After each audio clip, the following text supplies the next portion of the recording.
Okay, apparently I'm live. Am I live? Oh, excellent connection. Oh, hey. There we go. Okay, so that's behind. Okay. Sorry. Hello. It's me. I think you can see me actually. You know what? Was that? Yeah. Yes, you can see me. Um, hello.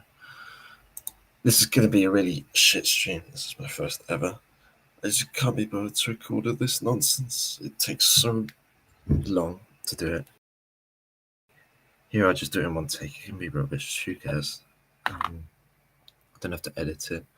I don't have to use up storage on my device. Don't have to render it. Don't have to upload it. It takes hours to do each of those things.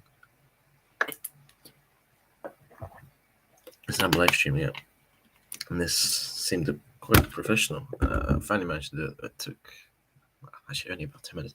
But anyway, this is about my gap year adventure. If you didn't know, on the 21st of April 2023, I left to do a trip, well, not around the world, but on the other side of the world. Um, it, as part of my gap year, it's something that lots of people do, and I decided to do one. And it was 2 months long, and the places I visited will be mentioned in a minute. So, okay, where do I start? 21st of April. Yeah, as good a day as any. So that day, I remember I woke up, obviously, and then I watched The Hobbit. Uh, I didn't watch the actual Hobbit films. I have them. I've bought them, so I can do this. I watched like an edit version of it, a fan edit, which was good actually. I can't remember which one it was. There are lots, but I'm guessing they're all good. It's better than the trilogy, which is the. I mean, it could have been like a standalone film, maybe even two films at a stretch. Well, okay, two films I could see, but three films, they're long movies as well. So the fan edit kind of Spanish, trims it a little bit to make it more enjoyable, drags out less, straight to the point, and with some deleted scenes as well that I hadn't seen before, which is nice. So I did that in the morning. Then I walked with my mum to the corner shop and bought the Ocean because I didn't have any. So got that. Then at around 3 or 4 o'clock, it's like, okay, we got to go now because my flight was at 7:15. Oh no, 8. Okay, maybe 4 or 5. Got that wrong. So then I quickly shoved everything into my bag. I probably spent 10 minutes packing for 2 months. I did do a bit, before, but this was like the last things. And obviously in the rush, I forgot something, which was, crap, what was it? Oh yeah, the neck pillow, which was on my bed.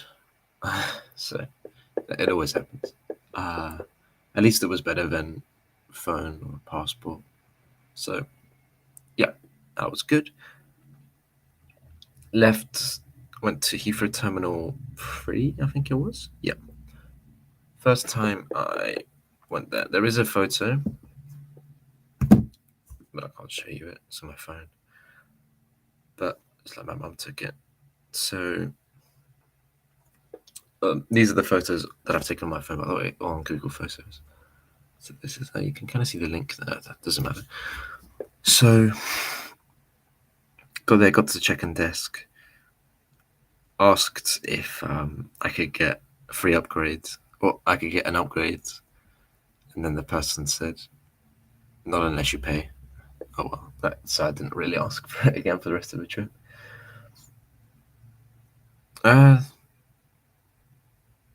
Said goodbye to my parents, waved goodbye, and then that was it by myself.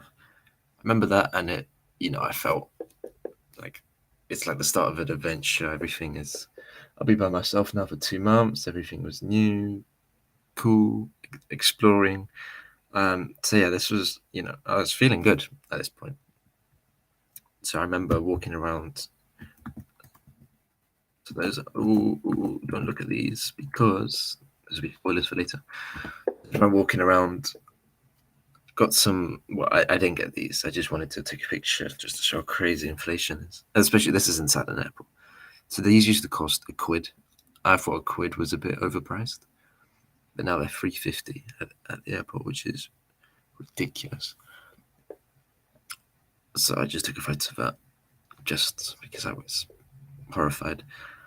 But I did find here, I've never seen an airport before, but there were wraps that were going out of date.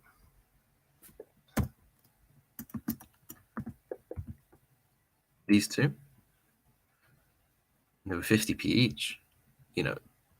50p for that wrap is amazing value. 50p for that wrap at an airport is incredible value. I've never seen it before. I was delighted, and they were pretty good. Which one was better? I think they were both quite good. Hummus, chicken and bacon Caesar was a bit basic, but So I went. Well, I mean, the jewel chicken. Sorry, I think it's Mandarin, but I'm not sure. The chicken hummus. It was good as well. I seem to remember. So it was good fun. But then I just walked around the airport. I remember I did think I heard someone say my name, but I'm too blind. No one walked up to me, so I just let it be. Then I walked around the shops. It's quite a small terminal, designer shops, and then I just realized I was going around in circles. So I made my way to the departure gate. And there was a Pret where I sat down. And so I got there a little bit early, I think at like 7. Then when I got there was an announcement on the Tannoy. And now my flight is going to Taiyuan in Taiwan. So my with China Airlines. So my flight was full of people from Mandarin speakers. And because the Mandarin speakers, almost all of them had Mandarin names. Now, for some reason, there was some problem with passports. I don't know what it was, but about 30 or 40 people needed to have their passports checked for some reason. So the lady at the departure gates made an announcement on the tannoy asking these people to come forward. Now, the problem is that this lady was English. She had no knowledge of Mandarin, and she had not been told how to pronounce those names. So the result was quite a... Imagine if someone had to come up with 40 random Mandarin names and pronounce them in a racist way. That's kind of what it sounded like. It's not her fault at all. I felt quite bad. I was going to record it, but then I thought, oh, no, this is too horrible. But actually, the funny thing is that no one really understood what she was saying because of the accent. Obviously, their names are pronounced differently to, the way she pronounced the names and the things is different to how they pronounce it real life, and they couldn't understand that it was their names being said. Or they might not have understood that it was about the passports. Could be that as well, actually.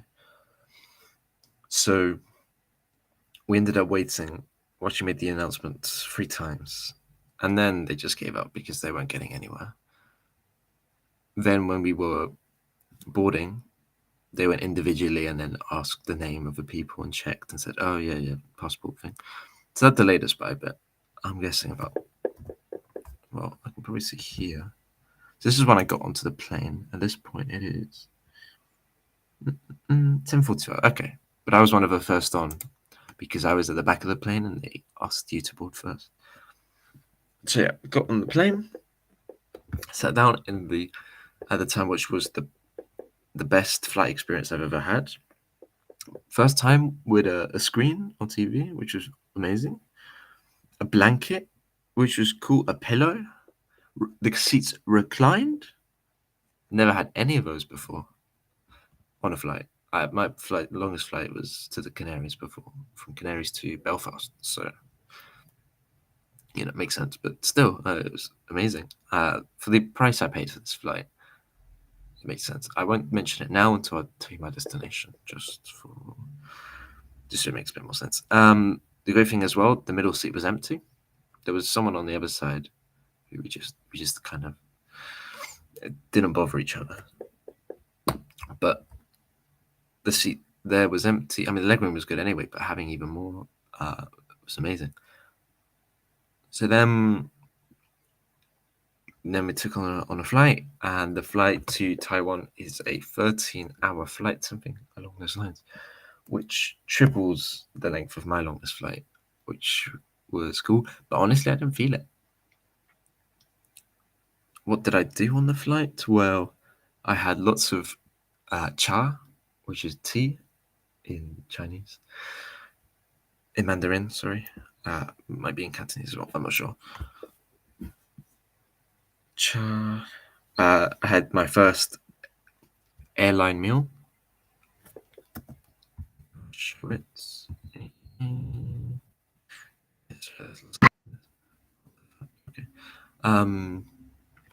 So what do I remember?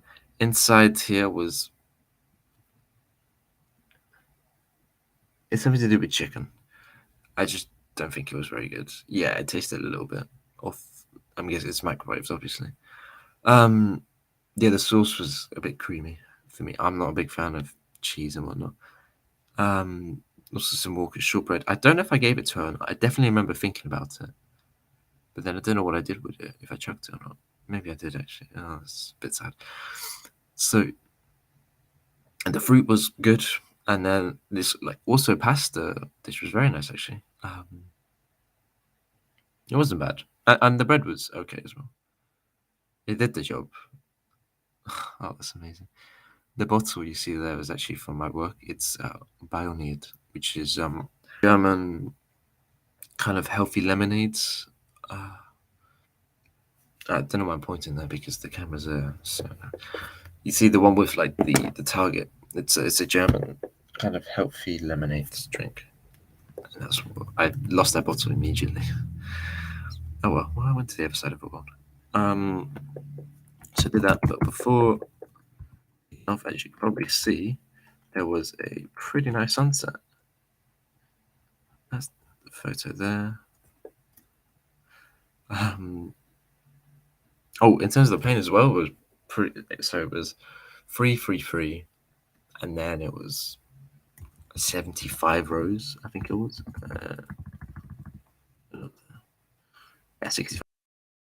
So 75. I was at 65H for both my flights, by the way, which was funny. This is my reaction to the sandwich price. Yeah, I did have a haircut at that point. I haven't had a haircut since, and this is 21st of April still. So after 3 months, this is how long it looks. 3 and a bit months, I would say. No, not 3 months basically. So I took more photos. The sun, obviously the camera, it changes the color a little bit. I can't remember exactly what color it was. I don't know if it was, I think it was more purpley or more, I don't know. So this one was taken on my phone, I think. Yes. I have an XS Max, which has an awful camera, by the way. This one was taken on my camera. Break the seal to remove it from the bag. Vest over your... Break the seal to remove it from the bag. Vest over... Okay, so that's me getting to go to my camera. Yes. Announcement on flight. But good. Then flight took off, meal, and then really I looked. So this, I looked out the window. The time's gonna be wrong, yeah, because it was GMT. It should be GMT 0. So it should be 11. Oh, look, I don't know, man. I just remember that this out here, it would have been at least Turkey or part of Asia, the furthest I'd ever been from home. So I wanted to take a photo because I thought, okay, that's quite cool. During the flight, I watched movies, and this is, oh, thank God I've recorded these on Letterboxd. I've definitely missed a movie or two, put them on the wrong dates, but I will. I watched a lot of movies, people on my journey. So yeah, so I watched Tenet, Soul. Then I'm not sure if I did watch these two here or not, but it says I did. Bruno and Lock, Stock and Two Smoking Barrels. Now Tenet, I enjoyed Tenet more than I expected to, even though I still found it confusing. It's the second time I watched it, I think. So I enjoyed it a bit more than the first time. First time I was a bit disappointed. This time it was good. I didn't love it like most people, but I did enjoy it. It's a nice movie. I do enjoy it. Next is Bruno, which is probably one of the greatest films of all time. It's actually a lot of fun. I thought it was that funny. A great laugh. And then Lock, Stock and Two Smoking Barrels, which I enjoyed a lot. I prefer it to Snatch, actually. I rewatched Snatch recently, and it's good, but not as good as Lock, Stock and Two Smoking Barrels. I don't know. I just think the story is stronger here. The characters, the dialogue. Maybe the music is better on Snatch. The music on Snatch is incredible. But here this movie is really, really good. So those are the movies I watched on the flight. The rest of the flight, I slept. Oh, and that also includes the flight for the next day, I think. I'm definitely missing a movie or something. But I slept for about 3 or 4 hours. I was very impressed. These are more pictures of outside, of places I'd never been to, me being the furthest away from home that I'd ever been.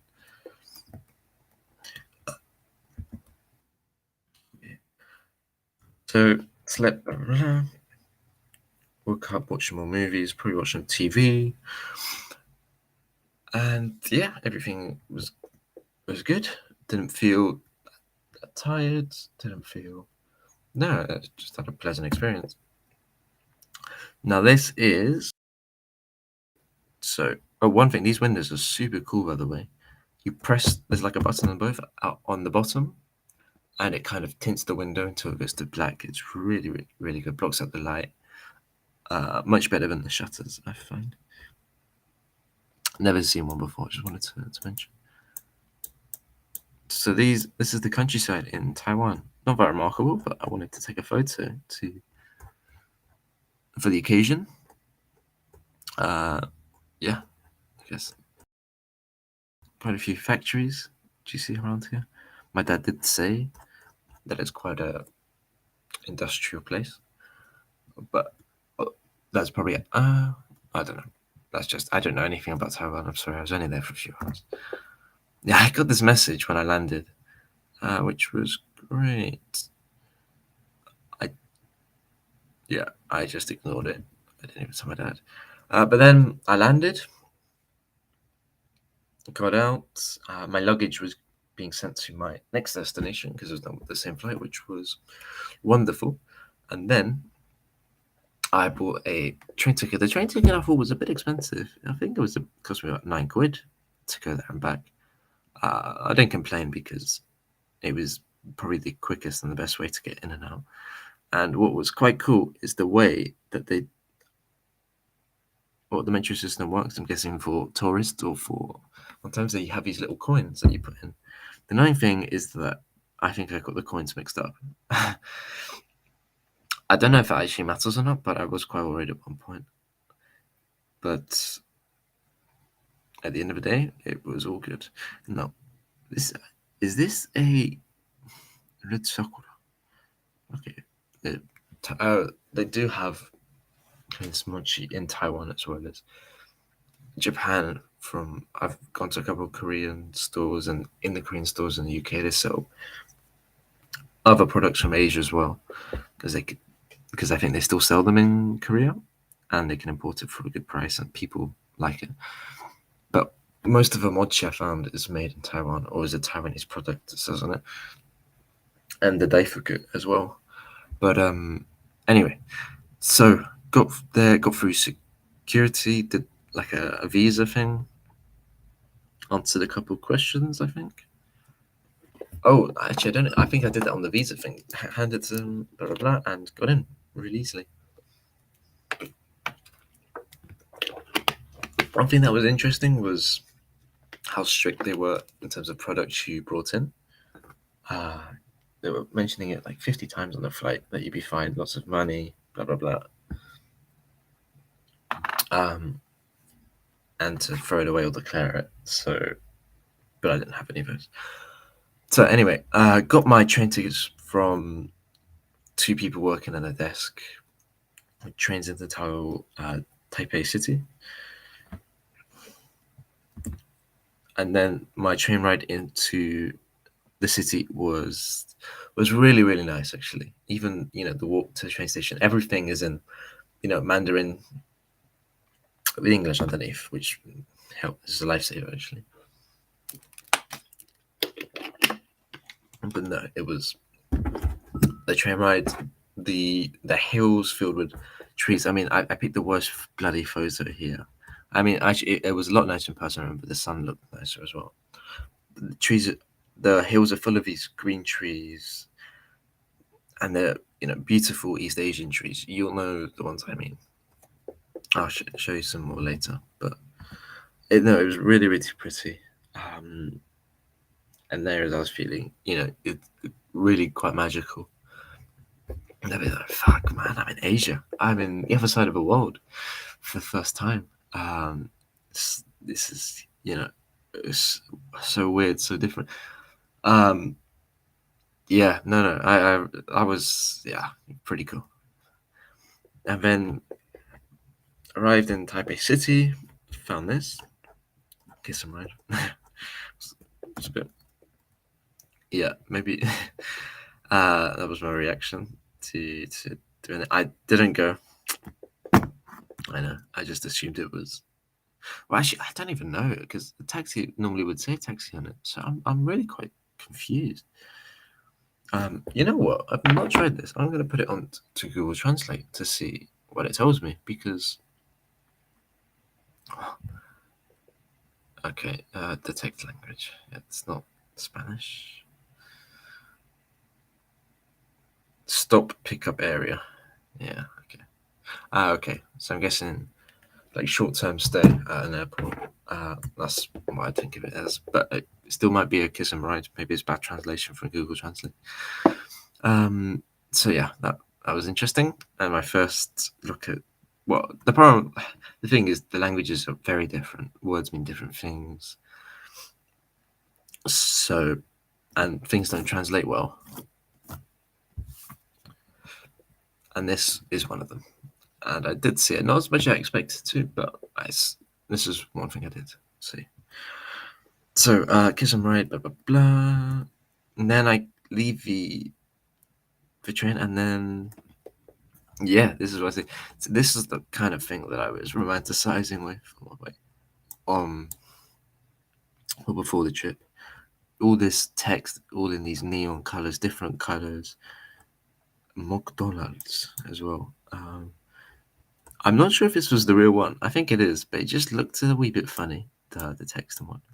This reminded me of the colors, at least, of Aramco in. Oh no, All in All. That's the one. Aramco is the Formula 1. All in All in the Cars 2 movie. Yeah, I'm guessing as well because.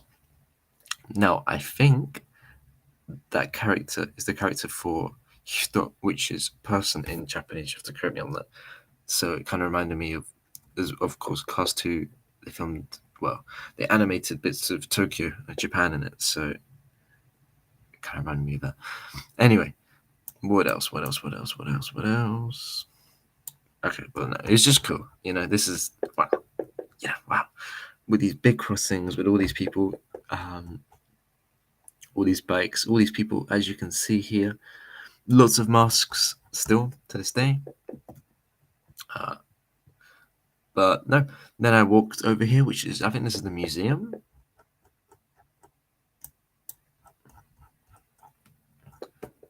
Yeah, I guess. I didn't go in, it was closed, or it was closing soon.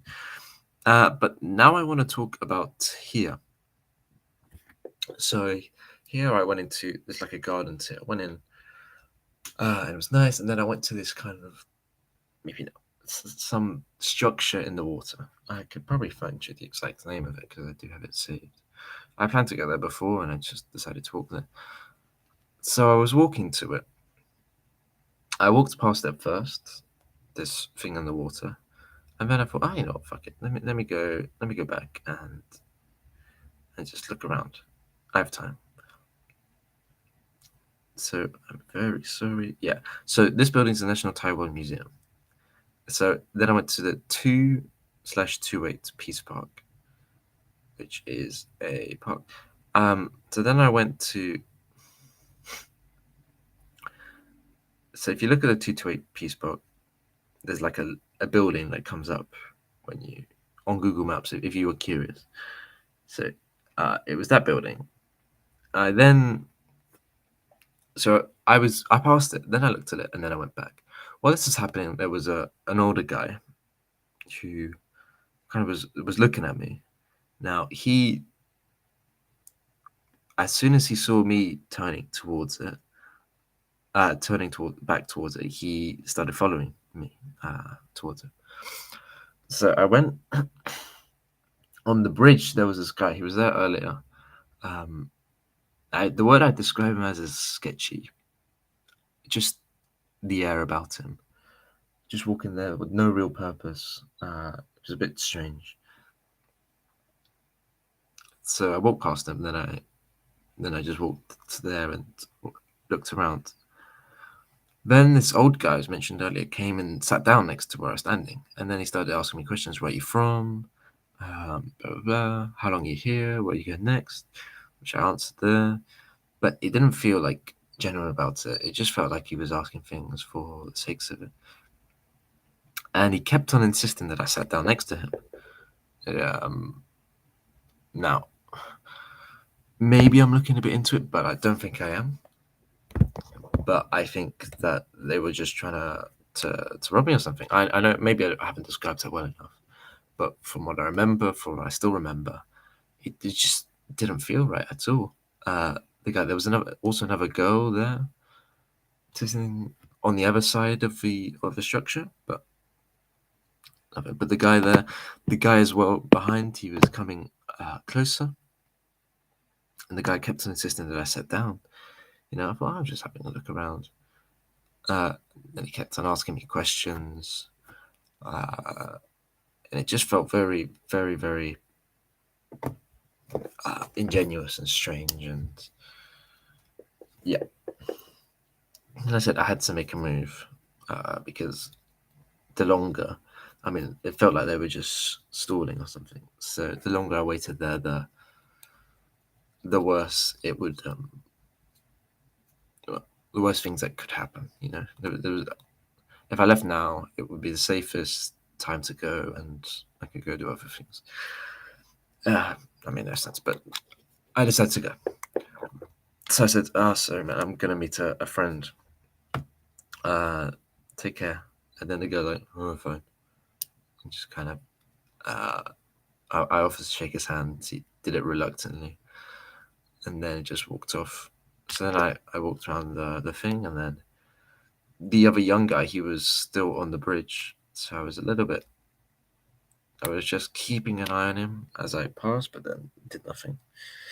Then I left the park, and then this is when I got really paranoid. I went around. I didn't want to look behind me in case it looks dodgy. In case they, you know, I was paranoid. I know they could have stolen from me if I wanted to at that minute, but you know, I wasn't thinking about that. I just to get out. So that's what I did. Walked out. Tried to lose them. And then I went to here, which is the presidential office building. It's actually quite a nice building. But as you can see, I went here here as well because of policemen. So here I just stay, looks around a little bit. Look, yeah, making sure they weren't following me. I couldn't see any sign of them, but I am blind as well, so I wasn't sure. Wait, they have, oh my fucking god. They have a Don Quixote store in Taipei. And I didn't know. Oh, fuck's sake. Oh well. No, I went looking for it. I couldn't find it. There we go. Okay, a little spoiler for later. And a Carrefour food. Oh, this place is so cool. I'm sorry, I'm just looking around here a little bit. Yeah, I had more plans. So I did want to visit the Botanical Garden, the Liberty Square Arch, the Chiang Kai-shek thing, and while I was there, the Dajong Gate. But in the end, I just tried to get as far away from these people as possible. So I went the other way because those things were back on the other side of a park, and I didn't want to do that. And I was a little bit time constrained still. So next, I just went into. So looking at it now, I think the area is Ximen.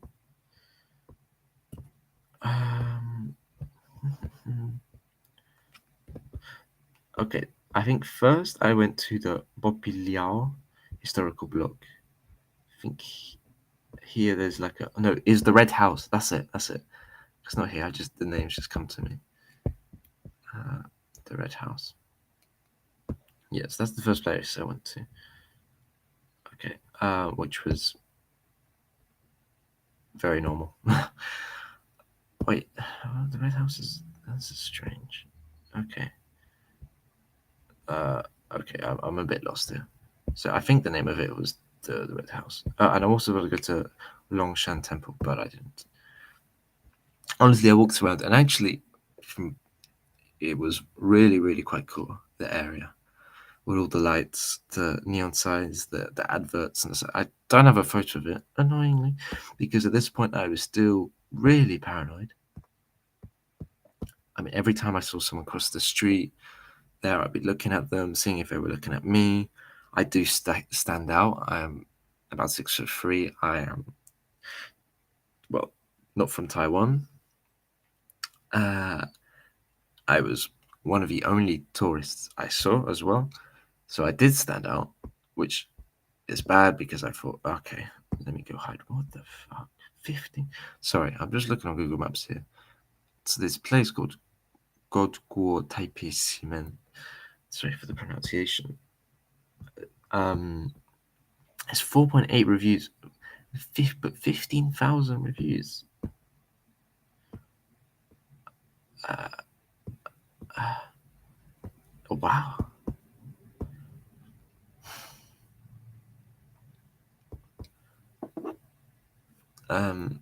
Yeah, I'm shocked that it has that many reviews. But oh well. Lots of the places here have lots of reviews. My God, this is 10,000 reviews, 4.7. Okay. Missed out on the food in Taiwan, but I did have my. So what I did, I walked around the market, blah blah blah, and it's actually quite nice. I did end up buying some postcards of Taiwan, which I didn't get to. I didn't see any of the places really on the postcards. There was one place that looked amazing on the flights, I think.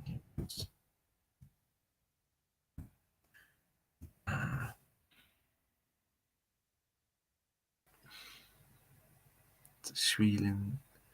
I don't think it's Sri Lin. So it's a little mountain town in Gigi. I'm pretty sure it's with a Lin. I mean, I'll check Gigi.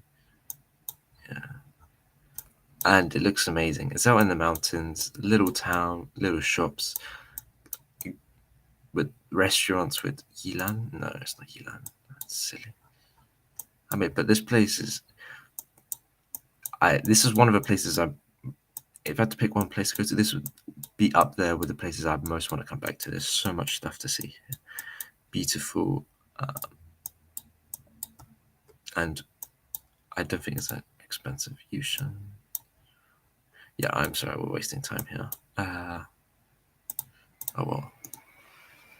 But anyway, I walked around Taipei City on the night market. I did try and buy this because I saw before you can get amazing fried chicken for about £2. This is £2 sterling. When I mean quids, for those of you who don't know, it's £2 sterling. And I found places to do it, but they only accept cash, and I couldn't be bothered to get up cash. So that was annoying. Most places were cash. Most of the street places, which is where I wanted to go. I don't want to sit down and have a meal. So I headed into. So the first shop I headed into was a 7-Eleven. Now, I didn't expect the 7-Elevens to be that amazing. I walked in and then immediately got a meter bit. I mean, I know there's Family Mart, but it's the same. What's it call it? They're both convenience stores. So I walk in and then I met with these onigiri, rice balls, all these bakery goods. I mean, they have literally everything. These cool sweets. I went in the first place because I was extremely paranoid at that bit, and there is when I was a bit cold, so I put on my jumper. I stayed in there for a little bit, and then I bought these. I bought a tuna mayo. It was probably the first. It wasn't this one. I think it was a tuna mayo onigiri. I just remember how I did it at first. First making these onigiris, I was really bad at it. But I didn't know how to do it. I didn't see the numbers. I opened it up, held the rice ball in one hand, the rice triangle in one hand, had the packaging, opened the packaging, got the seaweed, and then tried to wrap the seaweed around the onigiri. It was, I think the first time I did actually with the tuna mayo one was good, but this pork bulgogi, it might have been the worst wrapping the locals had ever seen in their lives. It was awful. So I got two things from the 7-Eleven, and I liked it so much, I went here to the Family Mart to get it. I mean, this was seriously among the best sushi I've had. The rice is just amazing. The seaweed is great, and the tuna mayo is incredible. Tuna mayo is probably one of my favorite sushi fillings now. It is delightful, and it just tasted amazing. So I got more. You could say, "Oh, what the fuck? Why didn't you buy things?" But also, buy proper things. But this is okay. I'm waffling now. I just card thing, hungry, trying to extremely paranoid. So I bought this. Then I just kind of walked around the market, and then I just realized, all right, I wasn't doing much. My flight was leaving, not very soon, but in a few hours. I may as well just get back, just for safety, and I was paranoid as well. So yeah, I left. I went back to the airport and I got there with about 3 hours. And I also knew there was stuff to do in the airport, so I went back. But this is the train station. The train station is quite nice. It's really nice. It's humongous, by the way. All these shops, all these bakeries, things. I wanted to go, but I was thinking, my train soon. Let's not faff around. What was interesting though, and what surprised me, is the train station. On the outside, it is lined with homeless people. Every spot is taken by homeless people.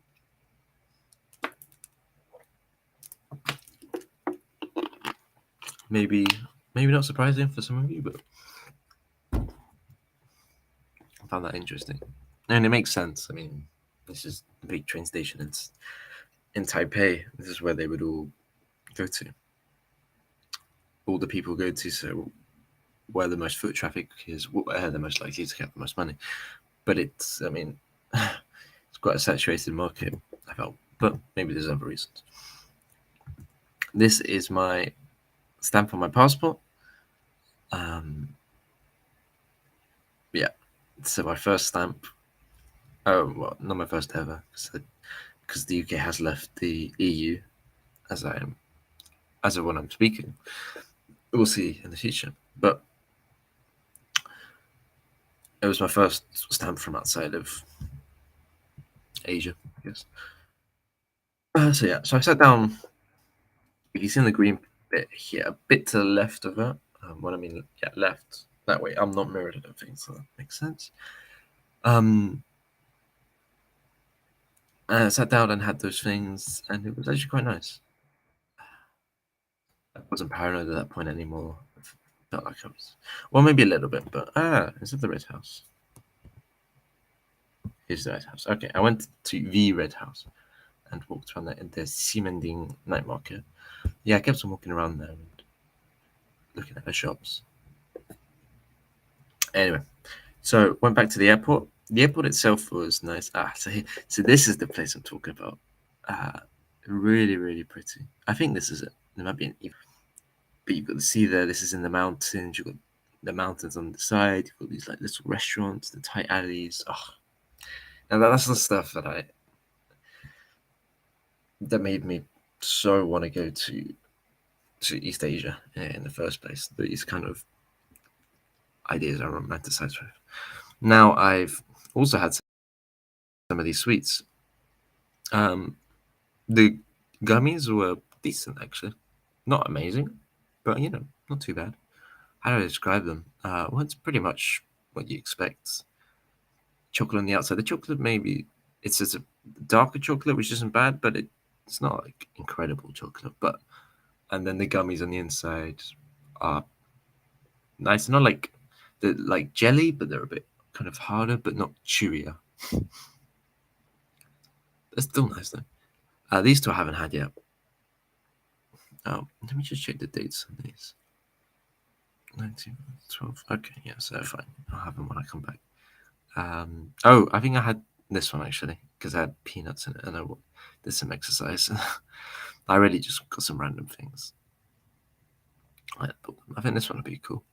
I don't know which ones are popular. I just went to, there was a 7-Eleven in the airport, and I just bought them for the family, or maybe for me. Now, the airport itself, I walked around. It was nice. It was full of all these designer shops. It was pretty big. It also had a viewing platform of the planes taking off outside, which was nice. One thing I forgot to mention is how warm it was when I arrived in Taiwan compared to the UK. I mean, landing, it just hit me. The heat, the humidity. It was really nice. The temperature here was, well, I liked it a lot. In this moment, why am I so smug? Well, on that day, I watched Mainz beat Bayern München, or Bayern Munich, 3-1. It's 2023 season. So this was when Bayern were in the title fight. And Thomas Tuchel is the manager, so mixed feelings. But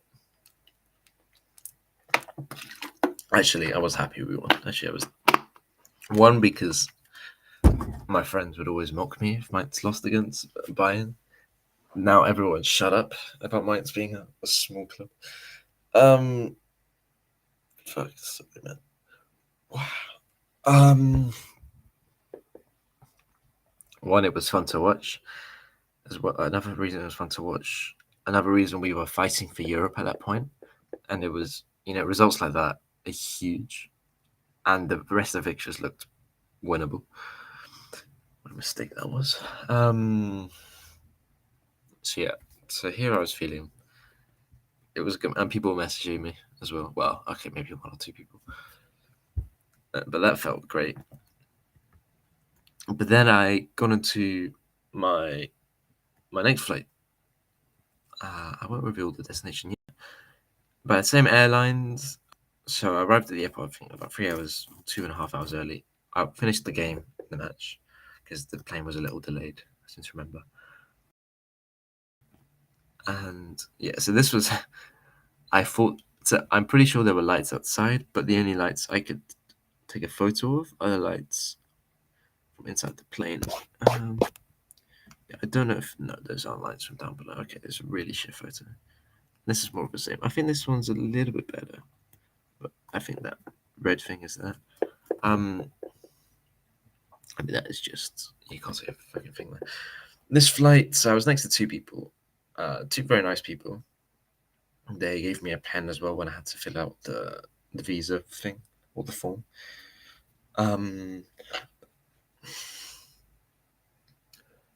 There was breakfast as well, but I didn't get it. Now, the one thing about this flight was the kids behind me, who, whenever they were up, decided that they would terrorize me and start kicking my seat from behind. So I got no sleep because, on top of that, when they did sleep, which was for a fair amount, they had broken the recline feature on my seats, and I had become accustomed to sleeping reclined thanks to my previous flight and having an empty seat in the middle. And this one also, oh wait, maybe not, but yeah, it was pretty miserable. I mean, okay, it was not miserable. It was disappointing that I got no sleep. But I got some shut eye, which is all you need really at the end of the day. So I shut my eyes for about 5 hours. It went really, really slowly, I remember. At one point, my ears were killing me because I put these headphones in. But the thing is, with these, they push your ears back. And as well, I had the other, earphones. And my ears were killing me. So I took those off. And then I just laid there resting. I told the people next to me that they could order me breakfast, but then the staff people said, well, for them because I don't eat it, but then they said, you can't do that, so I don't know. They didn't tell me, but they only had one breakfast. But no, so the flight wasn't amazing, but I mean, it was comfortable enough. I had a pillow, I had a blanket. Did I watch any movies? I'm not sure. I think I just tried to sleep this flight. This was a shorter flight. This is 9 hours. And my destination, okay, that's anticlimactic. And oh my god.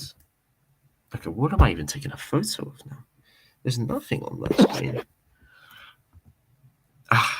And here we go. This is morning. Morning local time. My body clock here is pretty fucked, by the way. More on that later. So yeah, in the middle of nowhere, it seems to be flying over. These are bros, I'm guessing. But I mean, this is just well, kind of looks like desert. This is land, by the way. All of this.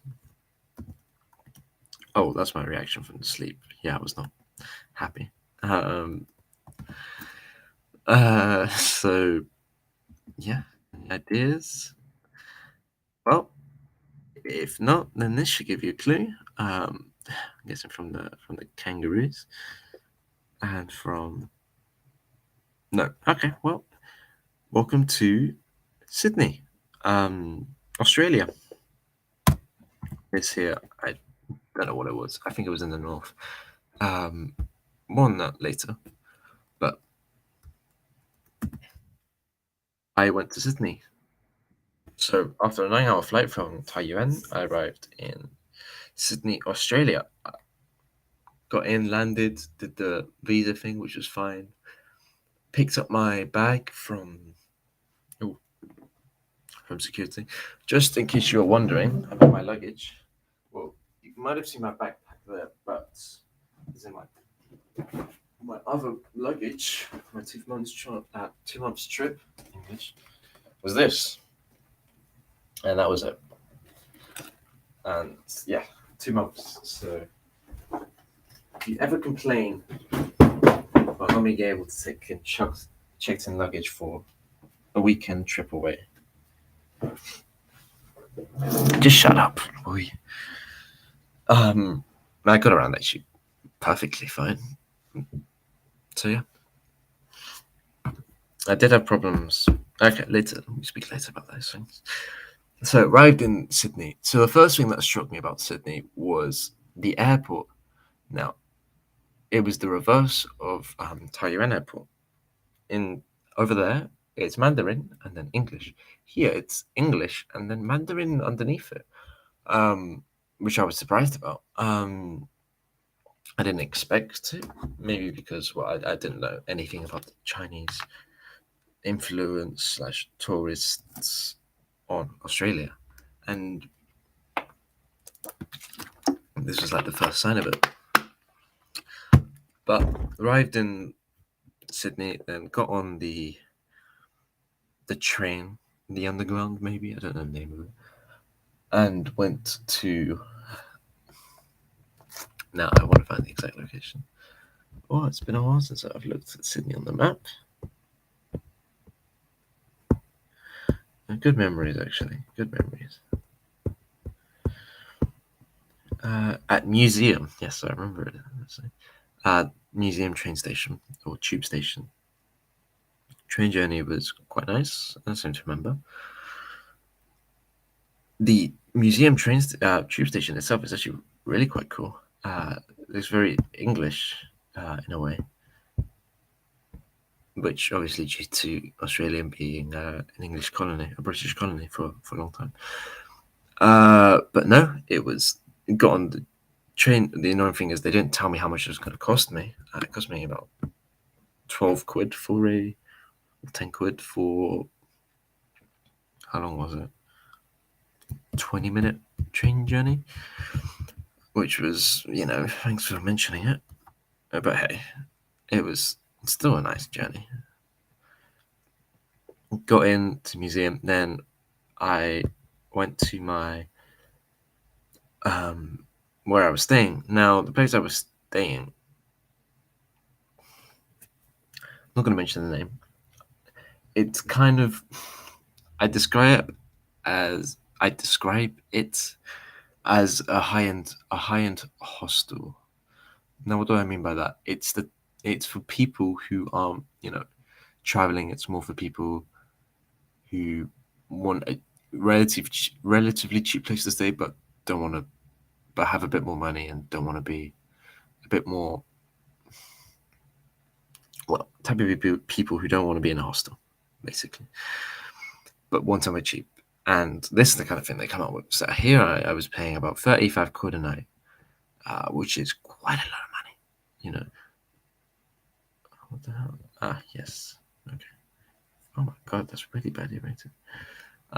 Sorry, I'm just looking on the map here. It's just memories. Okay, last one, and then I'm going to go back to speaking. I'm sorry. Okay, so went to the hostel. Well, no, kind of did the check-in, but dropped off my bags. I was quite nervous at this bit because I knew I was going to be meeting new people, thinking, oh, what are they going to think of me? Blah blah blah blah blah blah blah blah blah. But then check-in was closed because I was there quite early, I think like 11 or 12. It's like, all right, you know what? Let me just walk around. And this was one of the things I found. Sent this to my dad. If you don't know, it's an Irish pub, but Sydney, I guess. If you see that, it says Sydney City, the crumpled bit. So then I walked around. I went to. I'm gonna try and mention each page. So this is in Chinatown. It's Paddy's Market's Haymarket. It's a really big market. This is the food market itself, but there's a lot of stuff here. I felt it was a bit over touristy in terms of what the actual markets were selling. I don't have any photos, but if you've ever been, you'll know.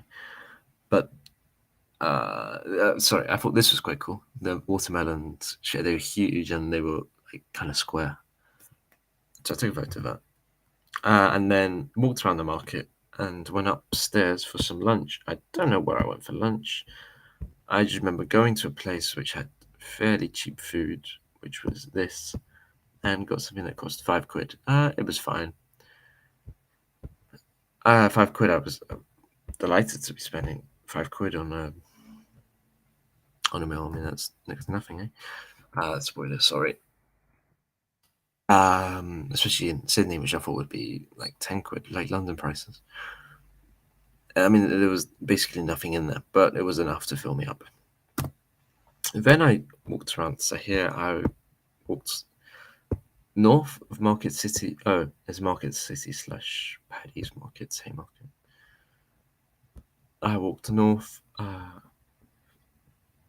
along the Tambalong Boulevard so this is in Tambalong Park, which is next to the Chinese Garden of Friendship, the Darling Court, and the Darling Harbour, if you're looking on the maps or if you care.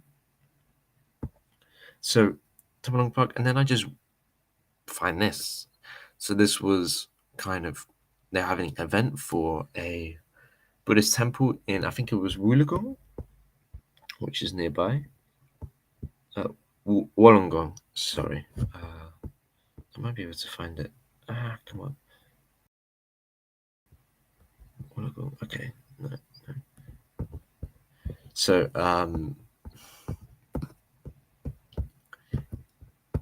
they're having a big event with all the monks.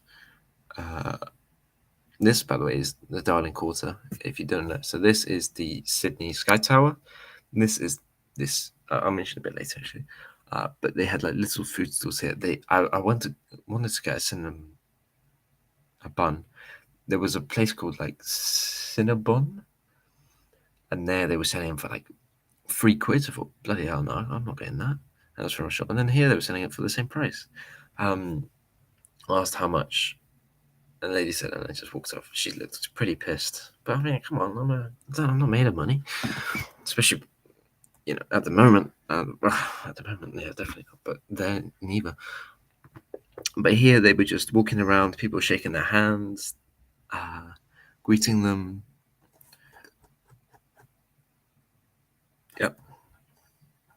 If you can't tell, well, now I was white, so they probably thought I was Australian, and I just stumbled across it. So they really tried to get me to take part in all of these. I think maybe to get more Australians, or to get a bit more diversity, and I think get more people to donate, because it was a fundraiser, really. So yeah, this lady kept on trying to get me here to shake these people's hands. This was quite strange. I don't know what they represent. I'm guessing these two fellas, maybe something. But I mean, this one just looks like a character from, I don't know, Mickey Mouse or whatever. So yeah, and I was given this by like the head monk, maybe. Yeah, that's the best way. That was interesting. That was. It's just thinking, where the fuck am I? No, it was actually quite cool seeing the mix of cultures there. And yeah, I was feeling good at this point. This was, I mean, like one of the houses or flats next to the Darling Harbour. I mean, the housing in Sydney is incredible. I mean, they've got all the parks around here. Okay, there we go. Is this done on my phone? I can't see my phone. Probably. But I mean, the housing in Sydney is amazing. Everyone lives so well there. There was very little poverty, very few homeless people. There are still some, but not London numbers. Oh yeah, so nor the next place I visited numbers. Anyway, so this was really cool, and this is what I'm talking about. So this is like a new development thing they were making. It was huge. They were adding all these incredible things, including an IMAX cinema. And it looks good. Now, this is the first photo I took on my camera, I think. Yes. on the trip. Maybe I think I might have taken one on the flight. Yeah, I did actually. Just mention it. Actually, this quality looks really good. I get kind of like the reflection off the floor. Their legs look pretty normal. Oh, okay, anyway. So I took this. If you don't know, this is on in the bay of Darling Harbour, I guess. This is the view from here. So then I just kind of sat down and walked around the Darling Harbour. It's a very nice harbour with skyscrapers, restaurants, things going on. It is also, I think, the most overrated tourist attraction in the world. It was voted as that, and I see why. But at this moment, I was just enjoying being in the other side of the world. You know, it was something really, really nice. Here, there was a kind of Serbian-Australian event going on. I took a photo because my brother's friend is Serbian and Croatian. I know, but I thought that was quite cool. The people did. I think most people were kind of like second or third generation. But, you know, it's still nice to see them being proud and celebrating their culture. I mean, some of the photos I took on the camera were really nice. I think this is one of them. Yeah. You know, the quality isn't 100%, but I mean, it's still good. I mean, here does it tell me upload from my estimate 8.1. It doesn't tell me the resolution. Oh, here. Apparently that's the resolution. Yeah, I doubt it, but it's still very nice. This is something they built recently, a monstrosity, I think they call it. Yeah, people were not happy about it, and I can see why. I mean, another huge addition to the skyline. You saw here before. See no, but there's a sky tower. What's sad now is that from the sky tower you cannot see Sydney, the Opera House or the bridge. Yeah, it just shows you how much the skyline developed over there. But still, it's nice. Sydney kind of okay. Well, first talk about this. This again is what I'm talking about. This huge block of flats with the IMAX cinema, the gym, whatnot. This is the museum, naval museum. If you didn't know, pirate ships or not pirate ships, like old ships. And then here I kind of took some more photos of surrounding areas. These were some really nice flats. It was actually really quiet here. You got the view here, prime real estate, balconies, and some of them really, really nice.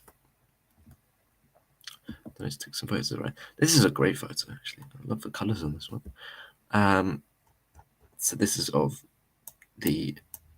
Darling Harbour. Yeah, I mean, you can see what's the most overrated tourist attraction, but the architecture, you know, it's interesting still. Different shapes, colors, heights, whatnot. It is nice. Well, I enjoyed it at least. And then I did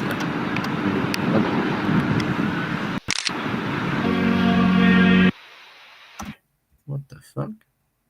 Okay, I'm not sure what's going on here. It's kind of yeah. I'm not sure what's going on there. I'll show you. You know.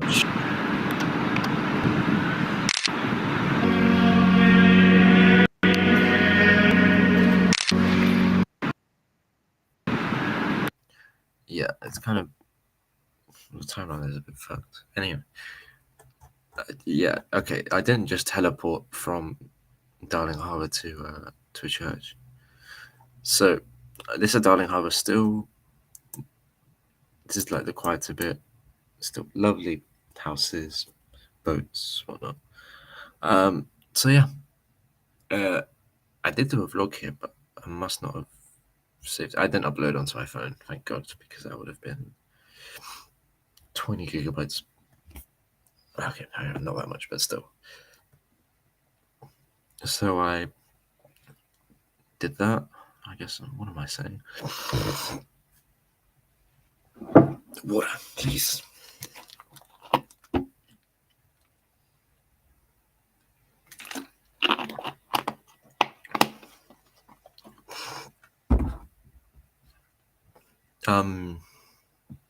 Yeah, Darling Harbour. Nice. Then I walked down to the through kind of. I went to the other side of Darling Harbour to Barangaroo. Okay, maybe not Barangaroo, quite Barangaroo. No, I didn't. I just went to the town hall. So yeah, back down, and then across to town hall, past the galleries and the Queen Victoria building.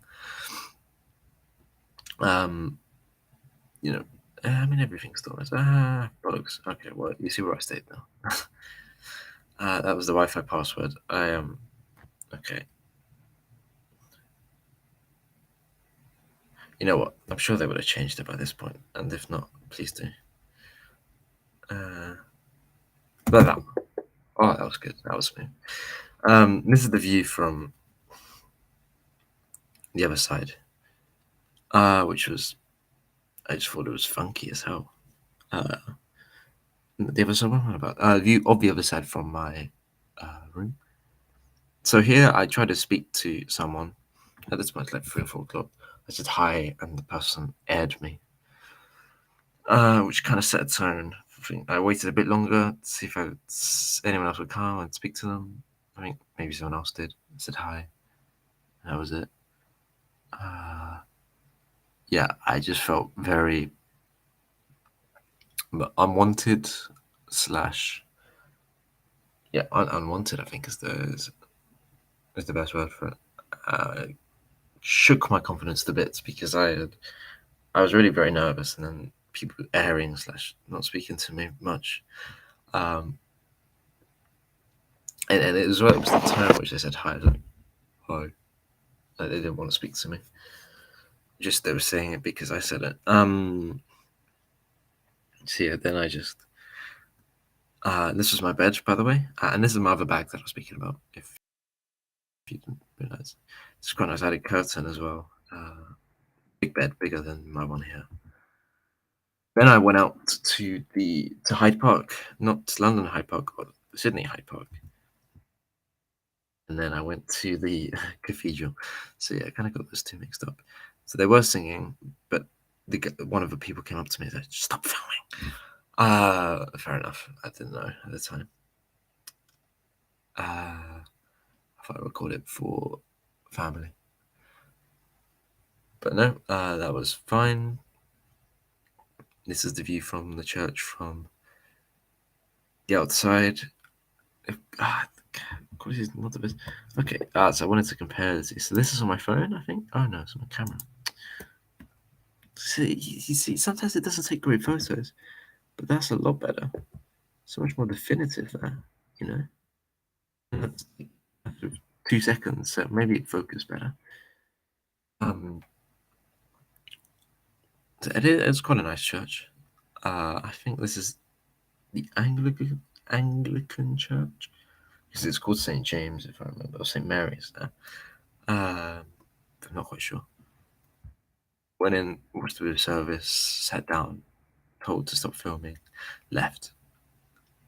The park as well was nice. More on that later, but yeah, this is actually the park itself. The bird I showed you here, it's called, I don't know the actual name. The only name I know by is bin chicken, which is I guess it's the slang that they use over there because they eat anything from the bins. So someone had managed to get a traffic cone on this person's head, which I thought was funny. So I take a photo of it. They had removed it the next day when I went. But this is the view from the park. I should have taken more, but it felt a bit like what I imagine Central Park is in New York. You know, you've got these skyscrapers around. It is really nice. I'd say it's like a small New York mixed with a bit of London is what I'd describe Sydney as. This was a fancy car. Yeah, I guess. This was I no a church. The church exactly is.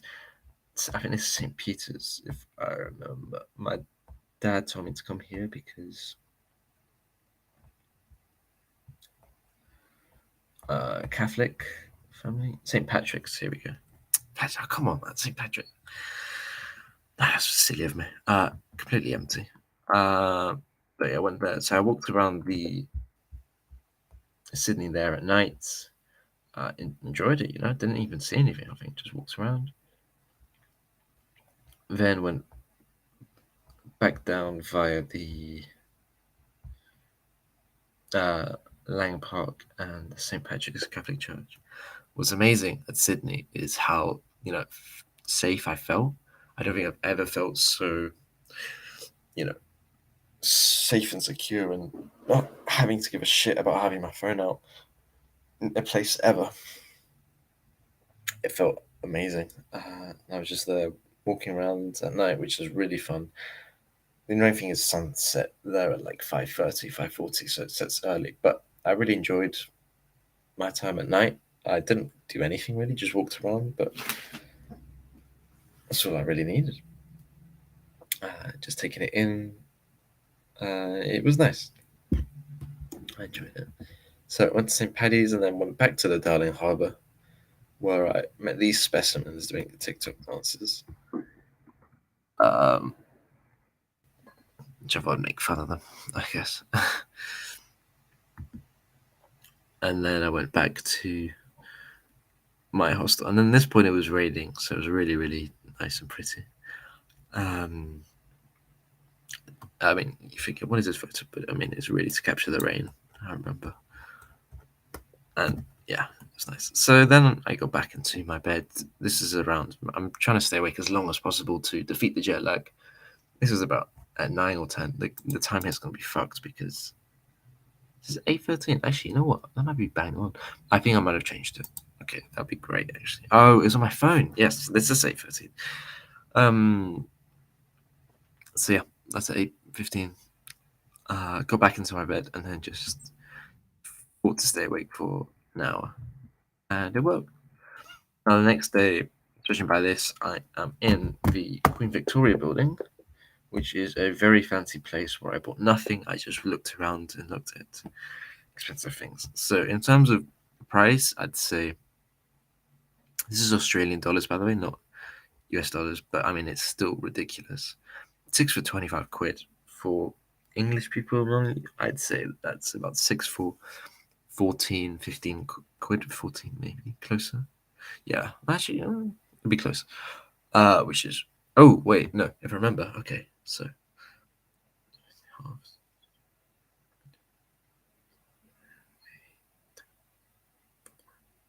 it should be about 15 quid. Oh, yeah, I'll go for it. 14, 15, one of those. But that's expensive for 6 pastel de natas. Ridiculously priced. I didn't buy any, but people were buying them. My parents went to Lisbon just before this. So yeah. Anyway, the Queen Victoria building itself was really, really nice. I don't have a picture of it, unfortunately, but it's an old building built during the 19th century, I want to say. They named it Queen Victoria because I think that would be the only reason why they would get funding for it, if they named it after the Queen, which is something a lot of the Australian places seem to do. More on that a bit later. But all right. For example, Queensland, Queen Victoria. There's lots of Queen Victoria everywhere, and as well, Victoria, the region. So that's that. Queen Victoria. There was a dog out front, which was her dog, and it made a noise if you threw money or if you didn't throw money. I can't remember. Also, just if you're ever there, you wanted to know. There was a ridiculously priced chocolate shop there, trying to cost similar price for the pastel de natas. I mean, it is really expensive. That's where probably the very rich people go for some reason. I mean, this is just And the architecture of Sydney is really quite, I'm going to say pleasant. So this is not the Strand, the Sydney Strand, I guess. You've got these very British kind of architecture in between these other things with these more modern buildings. Here you've got like the older, that's the town hall. Oh no, that's the Queen Victoria building. Ah, there we go. I think, yeah. Or the tram in the middle. I love pedestrian zones, and Sydney is full of them, which is fantastic. Great to walk around. And then this is the other side. I mean, I was just enjoying this another Queen Victoria thing. This was well, actually, I'll speak more about that later. But Queen Victoria, blah blah blah. Town hall, something. Now, this is my first view of the Sydney Harbour Bridge. Now, it's famous, I guess. I mean, it's nice. It's a big bridge. Not much else to say. And then you've got the two flags here. And this is the Australian flag. And this, for people who've not been to Australia or aren't Australian, probably won't know what it is. Is that actually? No, there's no one climbing at this point. But this is the Aboriginal flag, or the flag of the First Nations people of Australia. More on them later, but you could also climb this, which, man, I wasn't doing that. Would have cost 100 quid or something. But I do know people that did it. Yeah, for 100 quid, I don't know. That's ridiculous. Anyway, that's the other side of the sea or river. What's it called? I don't know. I never found out. The Parramatta River. That's what it says there, but that's a bit behind. It's really, yeah, I mean, you just call it the ocean, I guess. I don't know. Geography. And then I walked around. This is the kind of harbour at the piers at the north side, Walsh Bay, if you want to know.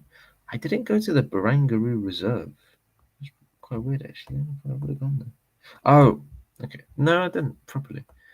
But anyway, this is the piers out on the north, which are quite cool, I guess. Circle Quay. What am I on about? No. This is Circle Quay. Yes, thank you. Circular Quay. There was a guy doing a song, making. Well, I guess it's music. It's just like do do wo, yo, wa, yo, wa, yo, wa, yo. That's about it. But anyway, this is the bridge again from another angle, closer to the Museum of Contemporary Art. These are people doing the same thing. I think I was taking a photo of this guy because I think this is his wife, and she's taking a photo of him being with the guy. It's just funny. I found it funny. Now these are people. So these people, not sure, but I mean, guessing by the flag, whether they're descendants of the First Nations people. So of the original people of Australia. Now, I didn't see many at all, which is probably down to what took place in Australia, which I was unaware about before. But during the 19th century, I never found out exactly when, but obviously the British came, found Australia, and you had the First Nations people there. They then passed a law which I can't remember exactly, but then it allowed them to take their land, and then just for I don't know, for one reason or another, they decided, you know what, let's just kill them all as well. So before, I just want to.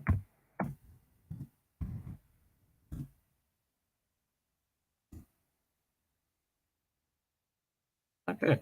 Oh, okay, yeah. So there you go.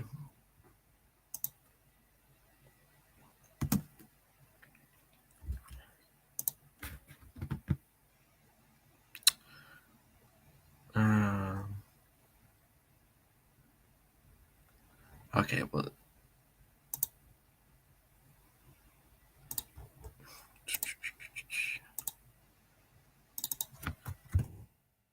sorry, look at this. I think. Oh, back in the day. Okay, well, back in the day, there were more than 1 million for sure. It might even be.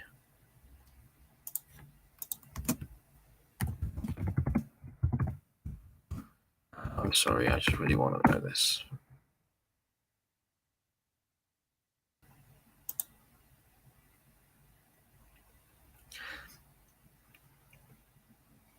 Okay, so it says that. Okay, I thought there were more people. At the peak, there was like more than 1 million.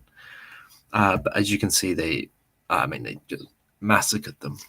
There's a story in Tasmania. Apparently, they thought they killed so many that they thought the original population there was extinct, which was not the case in the end. But still, I mean, they were committed atrocities to those people because of, well, one, probably the gold that they found in Australia, and they wanted to take the land.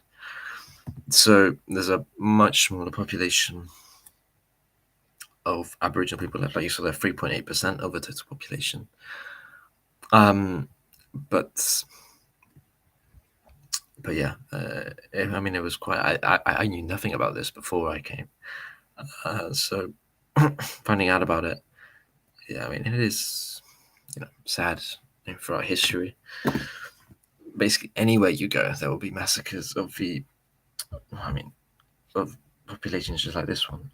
I mean, even in the Canaries where I'm from, the original Guanche population were massacred by or sold into slavery by the invaders. So yeah, for our history, American history, so, just everywhere you go, every continent, you will find some kind of massacre of one population. Yeah.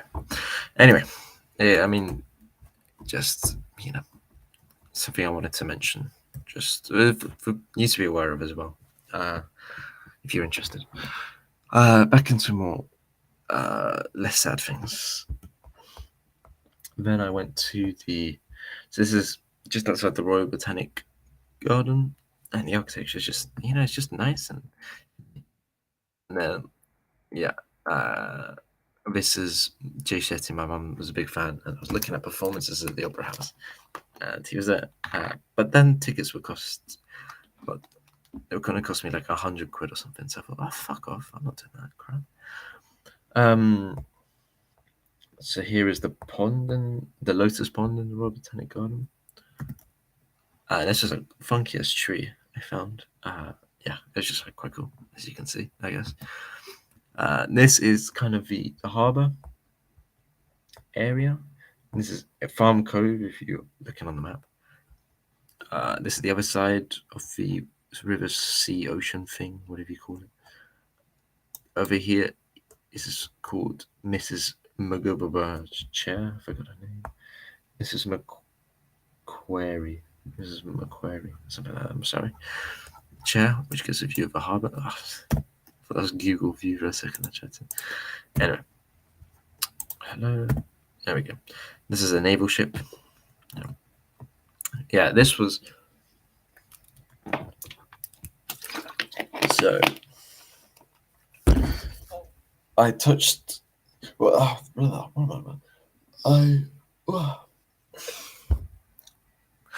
at one point it started chucking it down with rain. So then I ran into cover behind the trees. Unfortunately, there are lots in the garden.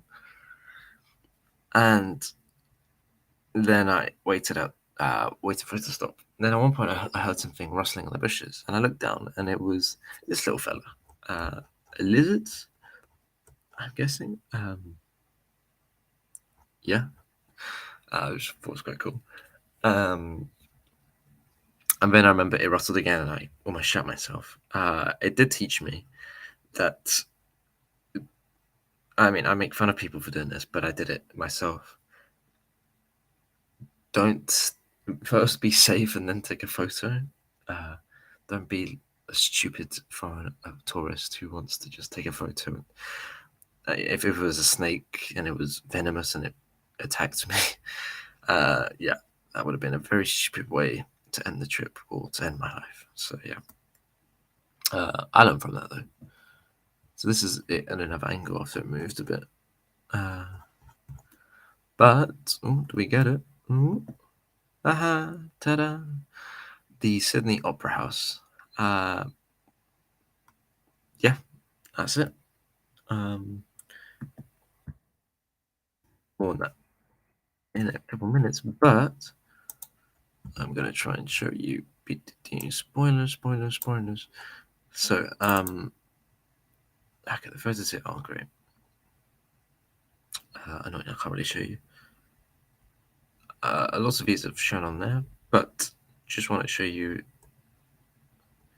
some more in case. Okay, no, so that mustn't have saved. That's fine. Yeah. So that's the Opera House. Yeah, it was pretty cool seeing it properly for the first time. I did catch a glimpse of it the previous night, but I didn't see it properly. What can I say? It's the Opera House. It's something you see when you're a kid. I didn't feel underwhelmed by it. I thought, fuck, man, look what it is. Speechless. Well, maybe not speechless, but still, I was impressed. That is Circular Quay and Sydney Harbour, I guess. Yeah, Circular Quay. Again, nice architecture, nice colours. This over here is an area called the Rocks, which was quite cool. I should have seen more of it. If I had more time, I would have explored it more. But that's where all the prisoners were sent when they came to Sydney. And then here's just pictures of around the Opera House. I'm aware I've been going on for fucking ages. And I'm on the second day of my trip. Oh my god. So then I bought a ticket for the Opera House tour. Yeah, I got the student ticket because I used my exam card for my secondary school, which helped quite a bit. Probably saved about 30 quid thanks to that. So it cost me about 16, 18 quid, I seem to remember. And yep, the tour itself, this is I bought a ticket, and that's my reaction to the thing. I'd lost a few spots there as well. And then there's just photos of the rocks, Sydney Harbour Bridge, on the other side. There is a vlog of me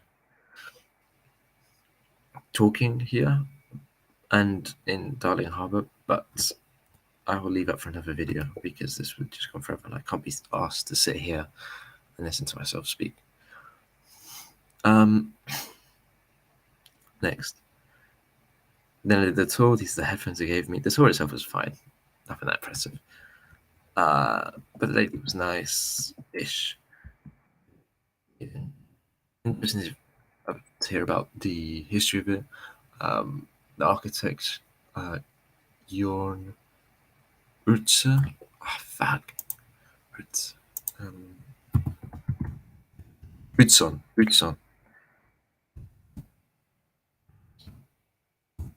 John Utzon. Oh, look at that. Look at that.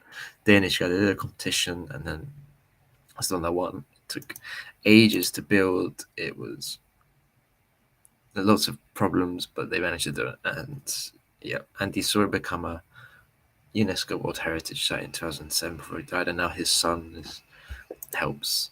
So they refurbished it like 2 years before, and they just finished recently. And yeah, his son does it, so that's nice. This is what the roof looks like from up close. They are what's it call it? Cleaning, I think, if I remember correctly. But anyway, this is the main hall. Everything, this has all been redone because, so the way they describe it, my mom's calling me. All right, well, give me a second here while I mute myself.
Okay, sorry. That was okay.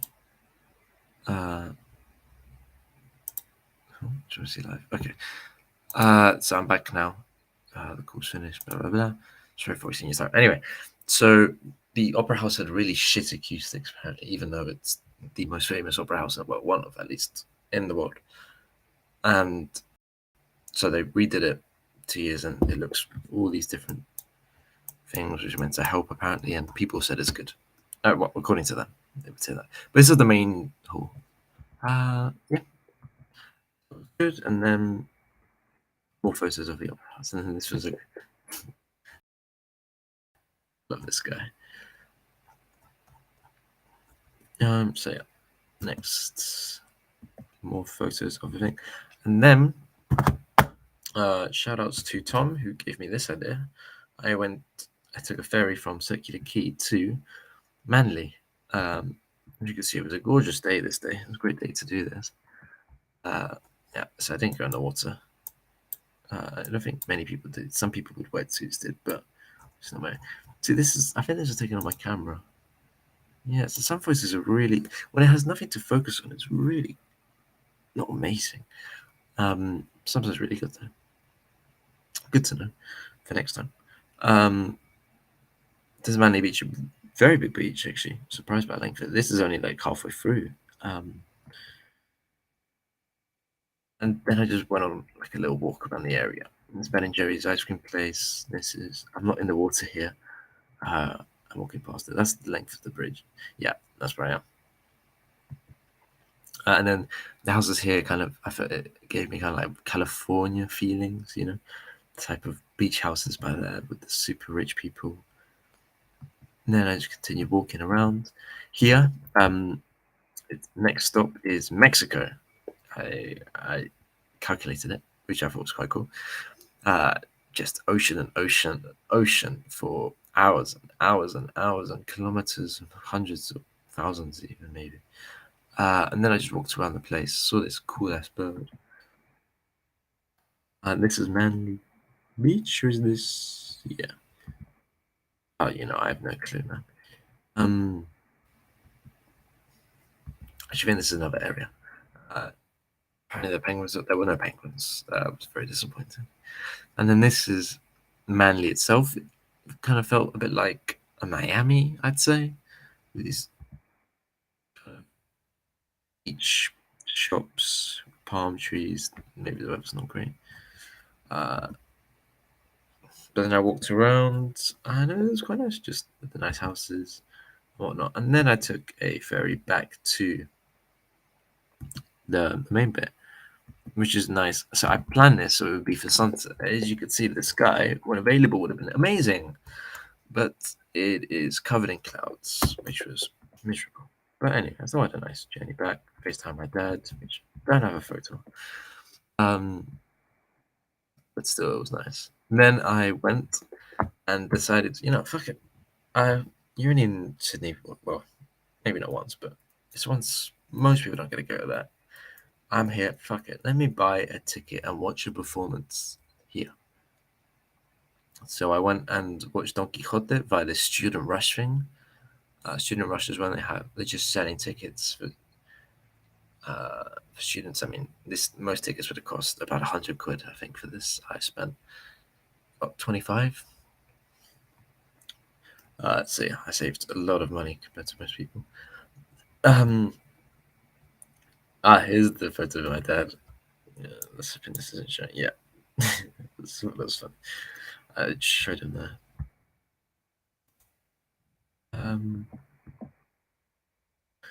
So, but before this, I had time because 7:30. Well, I thought I had time, so I went and got some dinner, and this is an Australian burger. Now, what does an Australian burger incorporate? So, it has lettuce, tomato, burger. Isn't this like onion or whatnot? Maybe pickle. And then you've got some things which you don't find in your normal burger. A bit of mayo as well. This is avocado or guacamole. Can't remember. I think it's avocado. And then this is pineapple. And I gotta say, kind of slaps. So I want to try pineapple pizza. Not that I'm here. Just like to. And I've been scared to try it because of what people have said. But anyway, I then went back, got changed, got dressed up. And then I realized that I was running late and I had to run half the way there. And I still was like 5 minutes late. Got in and it was fine in the end. This is me getting just I even put on the glasses. These are the acoustics and whatnot. And I was wearing a shirt and jeans. And yeah, I'm guessing it's fine. Impressive, I guess. The dancing was decent. But yeah, ballet maybe not my thing, and maybe not, targeted towards me. There was some, yeah, it just yeah. I think you understand. So that was fine, and then yeah, that's it for that day.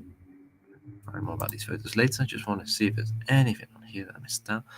There shouldn't be because I uploaded all my photos from my camera onto my phone.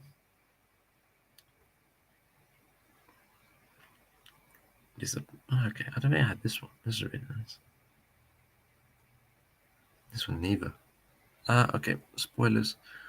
Okay, so I didn't take photos for quite a while. Okay, well, the next day, if you maybe know the culture or are from Australia or New Zealand, the 25th of April, maybe just is Anzac Day, which is kind of like Remembrance Day for. I think it's 25th of April every year. Yeah, Anzac Day, which is Remembrance Day for Oceania. Let's say it's the day I think that the Australian and the New Zealand forces invaded Gallipoli, where they were massacred during the Second World War. So I went on so that was happening that day. So originally I'd planned to go to Bondi Beach and whatnot, but this was a national holiday, so I left it and I decided to do a free walking tour instead because it was on. If you recognize this, it is because this is a scene from a movie.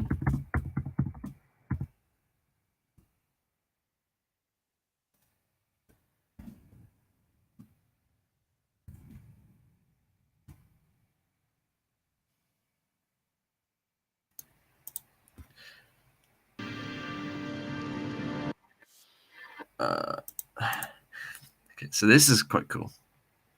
I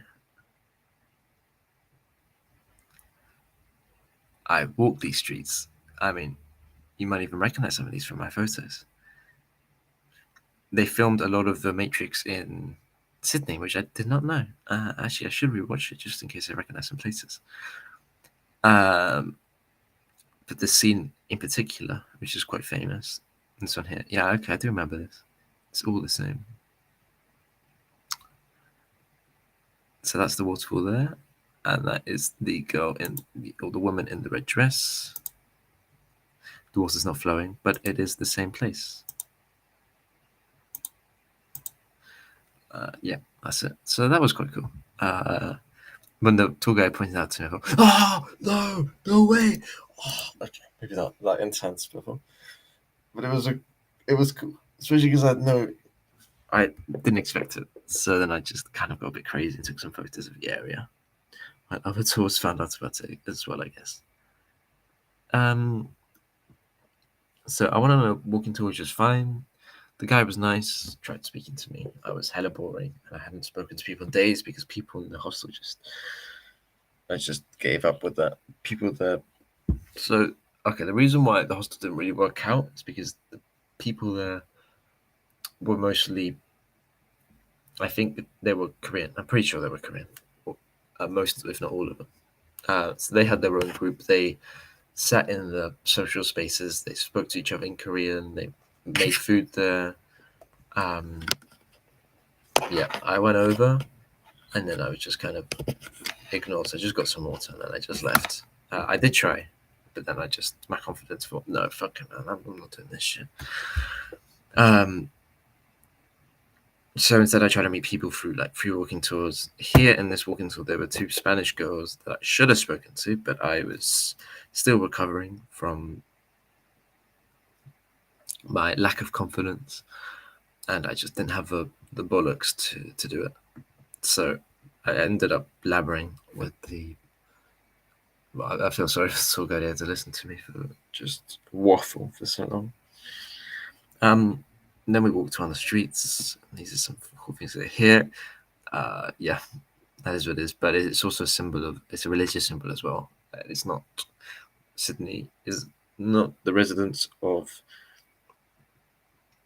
New Berlin or Hitler, whatever.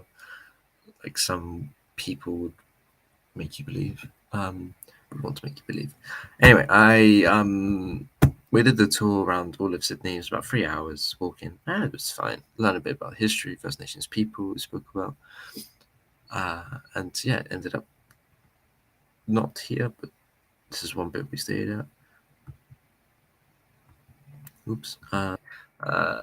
Okay, and then we ended up over here or something, and yeah, it was nice. Then I kind of went back, just explored a bit. I had a bit of food before. I had no clue what it was. I'm guessing. I actually don't remember. I love this person's face. I don't think I've ever. I got the angles good here. The only thing is, my camera was good. The sky is so blue that it's a great day that day. There's the weather.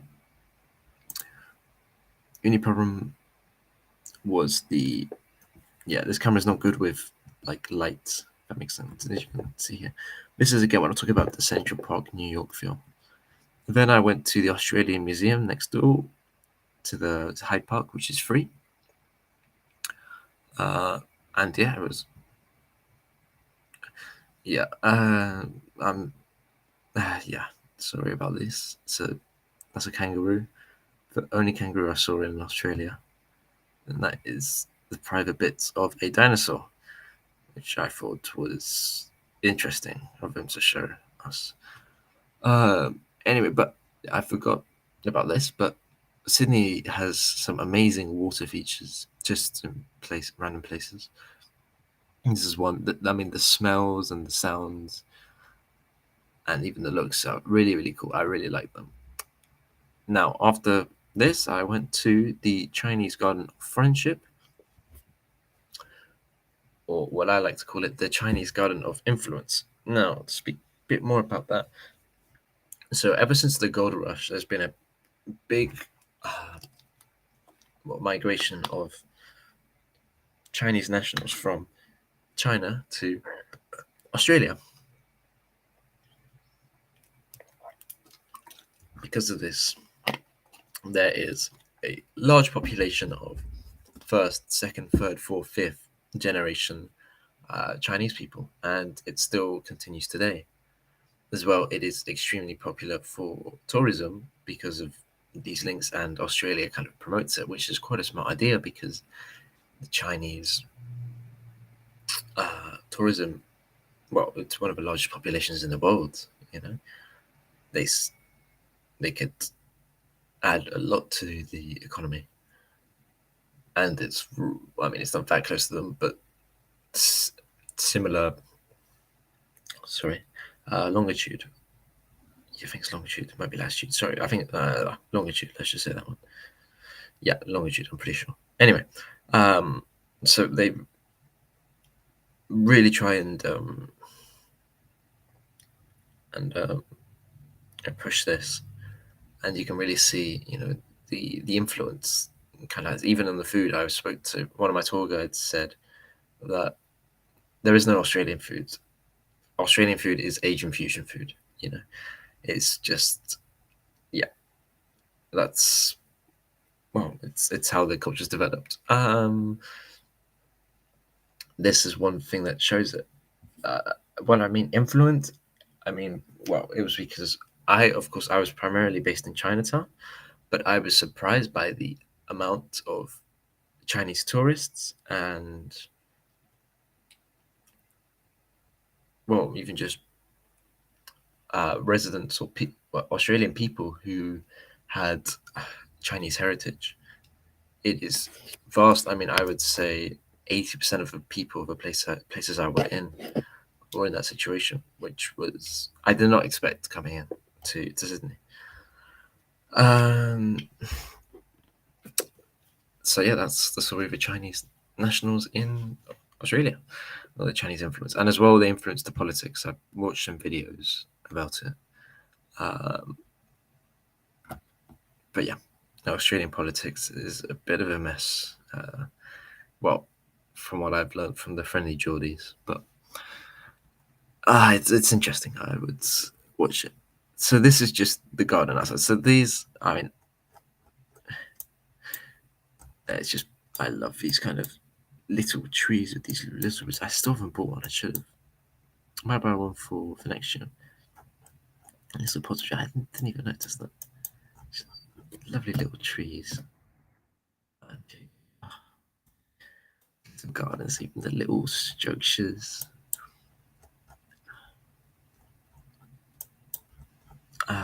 Yeah, I like this kind of thing. And then this is the garden. I mean, it was just a really nice, quiet garden with these lizard things. It's here for about an hour. Just relaxing. So yeah, I'll shut up.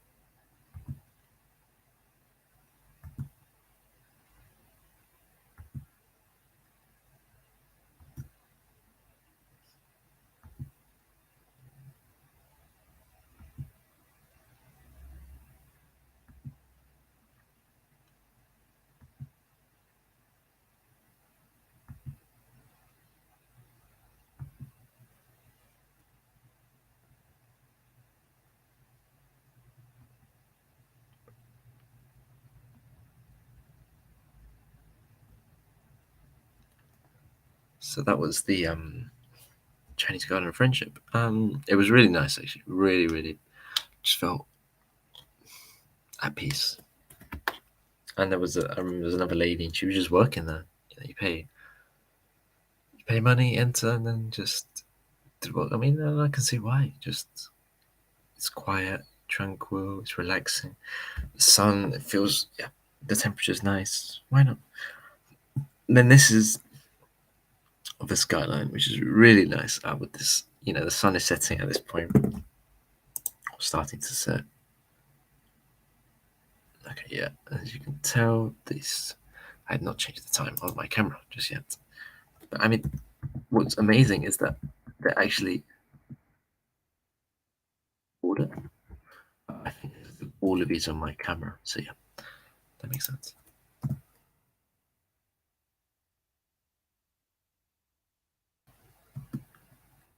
And here I just walked to Darling Harbour and then just sat down and just enjoyed the sunset. It had no big plans for this day. I just kind of just walked around, enjoyed myself, and this was just really, really lovely. So the photos don't do it justice, but it was a blue skies, and then with the orange of the sun setting, the temperature was well just lied down, and just yeah, took it in.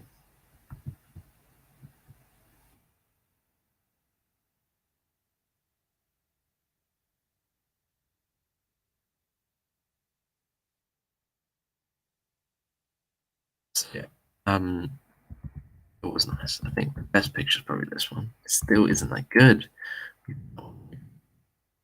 That's annoying. It annoys me because at that moment it was so orange and so blue, and the shades of blue as it went up, really, really amazing. The building as well, really quite nice, and my camera is actually quite impressive.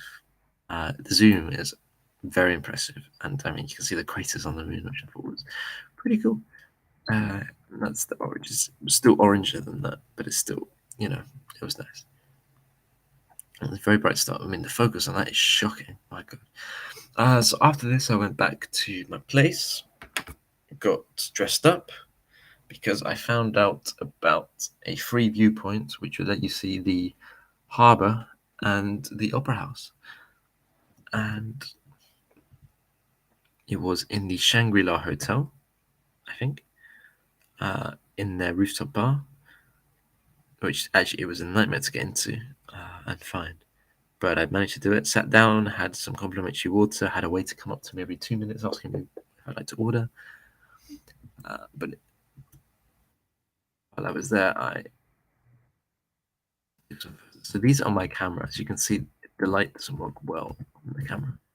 On the phone it comes up better. It was it is quite a view. Like that sounded Australian. That's also the Luna Park, if you're wondering, in Sydney. There we go. That's even better, maybe. Still, and then this is the rocks below. I was talking about earlier. Yeah, it is pretty funky. So yeah, that was nice. I did enjoy that.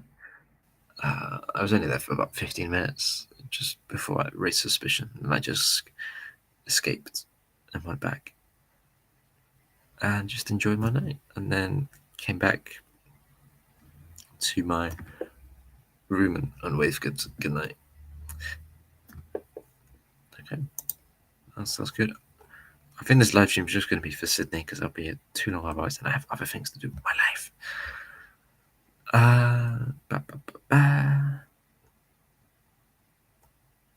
Yeah.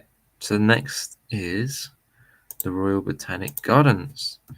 I did a tour of that, which was fine. It was nice, actually. But I mean, history was really good. Reminded me of the one in Game of Thrones, or one of them in Game of Thrones. Photos for my grandmother and before. That was pretty. And then I walked down the other side of Big Harbour to the Mrs. McQuire's chair I was talking about. Photos. It is, yeah. I can see why it get boring, but here it's the start of a trip. Everything's new. I'm in bloody Australia, in Sydney, and so yeah, I was enjoying myself. I like these bamboo things. They're cool. I really like this bit here. What I've realized is I really like architecture on a trip.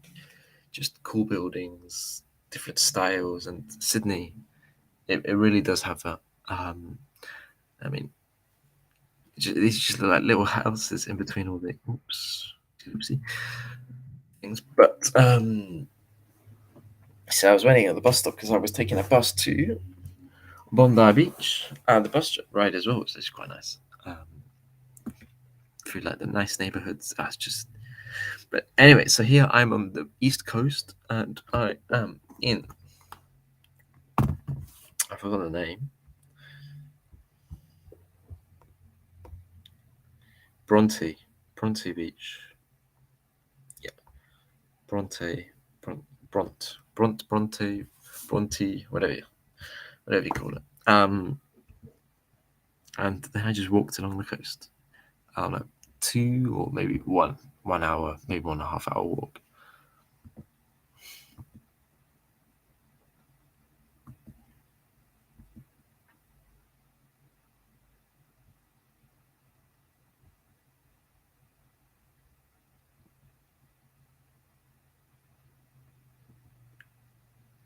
And then this is Bondi Beach. Yep, the houses there behind, and then this is my. I'll leave it for my video. And then this is me. I got changed and went for a swim. You can tell at this point I'd lost my spots. I'd lost a bit of weight at this point as well. I was eating well, wasn't eating too much, walking a lot, exercising, well, walking. And yeah, so I went in for a swim. Actually, it was a nice swim. I was there for about 20, 30 minutes, I'd say. The water temperature was about 22, 23 degrees, which 23, I think, which is warmer than what I'm used to. And it was nice. The waves were big. I can see why surfers love it. Just, nice. And then I got changed in a toilet, in a stinky ass toilet. No, it actually wasn't too stinky. I hear the waves. Okay. A bit wavy, maybe. It was nice, and the sun was out as well.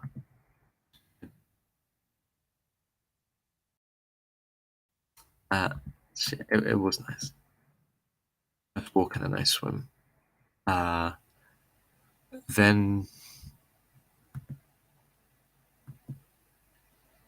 I got changed, got dried, sat down a little bit, walked around, and then went back to Circular Quay. See the sunset. And didn't see the sun actually set because of harbour blocking me. I tried to get there in time, but still couldn't see it. And then I just sat down and enjoyed the area around it. I remember I was listening to Everybody Wants to Rule the World at this point.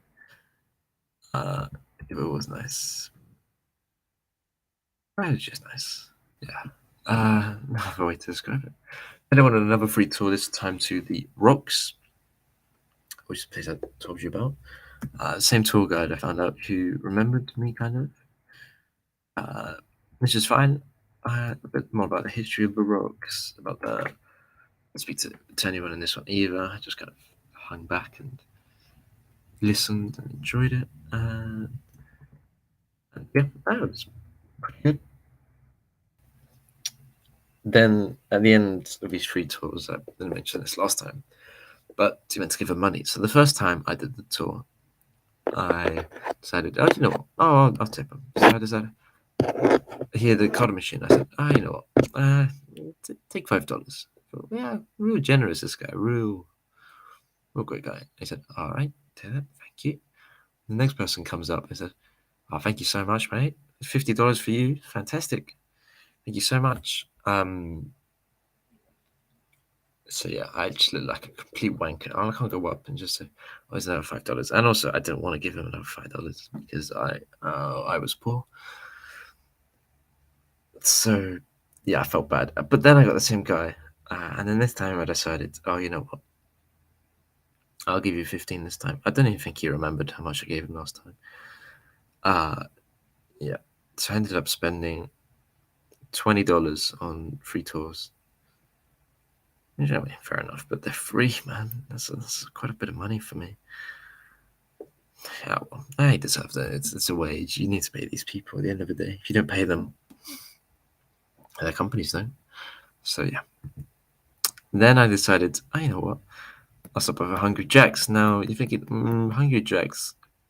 Now this looks like a bit of a rip-off of Burger King. Well, in fact, it is Burger King. It is just that they can't use the name because someone had already trademarked the name Burger King when they tried to make it here. So instead, you've got Hungry Jack's. Jack being the name of the founder of Burger King. This is the Matrix going to get kept on running into this. I saw a rat. That's what I took a photo of here. Ni hao ba, which I thought was okay. And then here I got a wee bit burnt on my face. You can't really see it. I was quite surprised. I took a photo of it. Oh.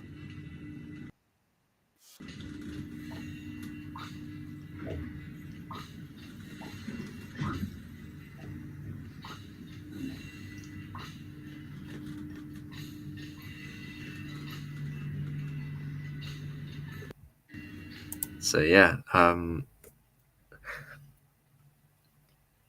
so well that was I completely forgot. I liked the music in the elevator was cool, so I recorded it. Something you completely forget. This is why you got to look at all the photos and the videos, and they tell you. So this was the next day because it looks like I got my bag there, so I was leaving. Oh god, spoilers. Oh, I'm sorry. Those photos are amazing though. Hey? This is the walk. The walk was nice. Not as amazing as I thought it was, if I've got to be honest, but I still liked it.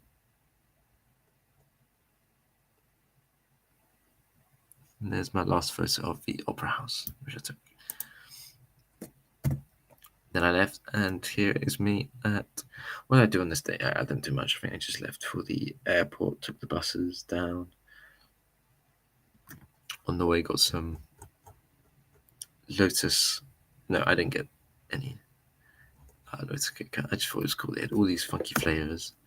I found it cool because these ones are strawberry cheesecake, but they have Arabic text. What the hell is that noise? Yeah, zero reviews, thank God. Ruby. And then here all the take a photo of these. So interesting differences to the Mars text there is different. It's I don't know if it's the same company, but it is different. One thing, I'm really pissed I didn't get any of these, but Snickers peanut brownie, I just never got one. I'm sure I would have loved it. It wasn't on discount, I think, enough, so I never got it. M&M's normal. Milky Bar Classic, that's just normal. Milky Bar. Now, Kit Kat Chunky Milo. So Milo is something popular in every place that I went to on the eastern side of the world. It's just like, I'd say, Nesquik or something. I didn't have it, but maybe should have. Smarties in a paper packet, and it's not a dodecahedron or whatever, or septagon, or I actually can't remember what it is. Heptagon, maybe. Kit Kat's normal, but Kit Kat Gold, I've never seen those. Kit Kat Greek Caramel, they might do those, I don't know. Kit Kat Chunky Lotus, which I did buy in the end for my brothers, which they did love, by the way. Oh, I didn't see that. Fuck, I should have got that. Gold Cookie Kit Kat. Share Bar, I don't know if that's normal. 2 times Snickers, interesting. Scorched Peanut Bar, I didn't see that one. Then you got the Hokey Pokey Crunch. Whittaker's is New Zealand chocolate. Hershey's, that's normal. I guess 2 peanut butter cup. I think that's American. So that's it. Yeah, at this point I had been bitten by mosquitoes a lot.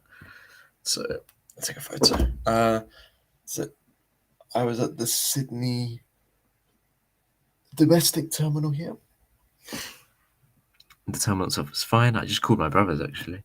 I called my parents and I spoke to my brothers for an hour because of the time difference. It was fine. It was late in the evening for them. And that's my reaction to all the mosquito bites. Looking a bit better here. The hair's a bit longer, which suits me better. Anyway, so I wanted to take a last photo of Sydney, which I didn't get.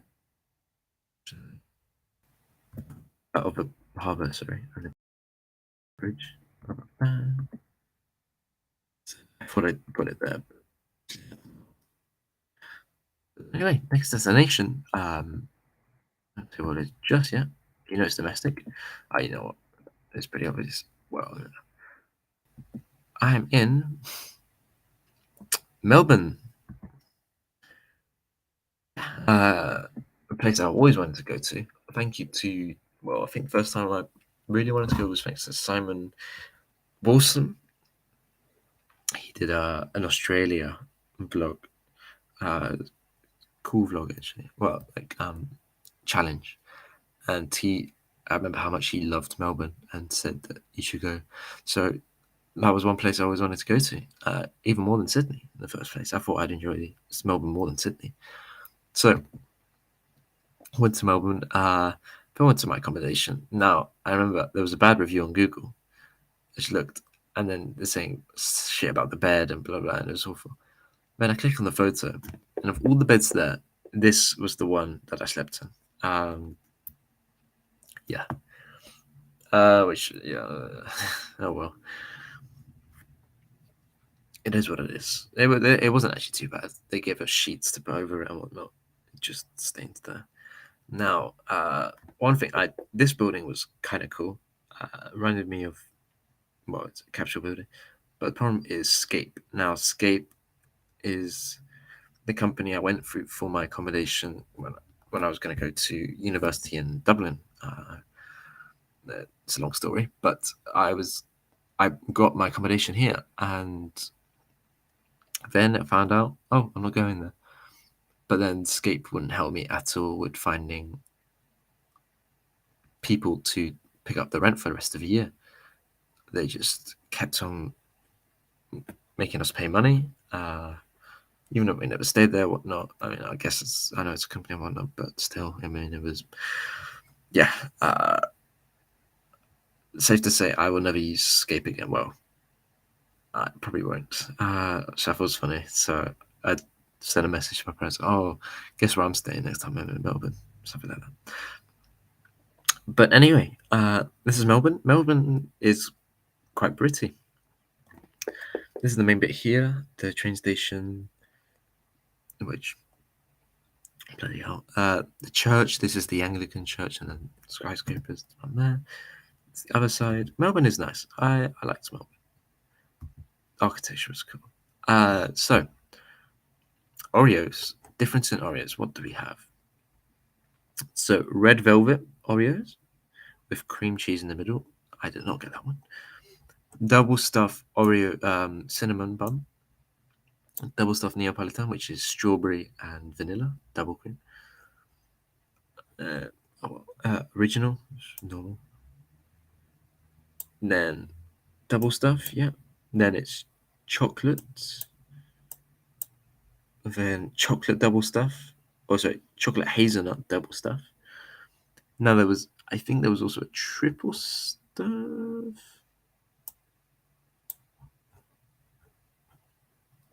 Oh man, I can't remember.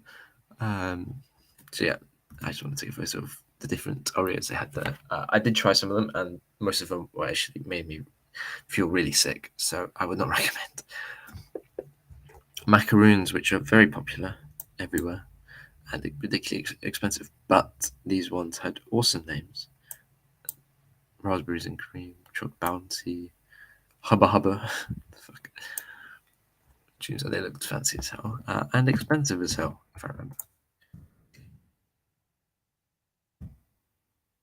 But here I went to the market nearby. Oh, we'll talk about Melbourne. But so I arrived in Melbourne, got in via I arrived in Melbourne Avalon first of all, which is an airport very far away.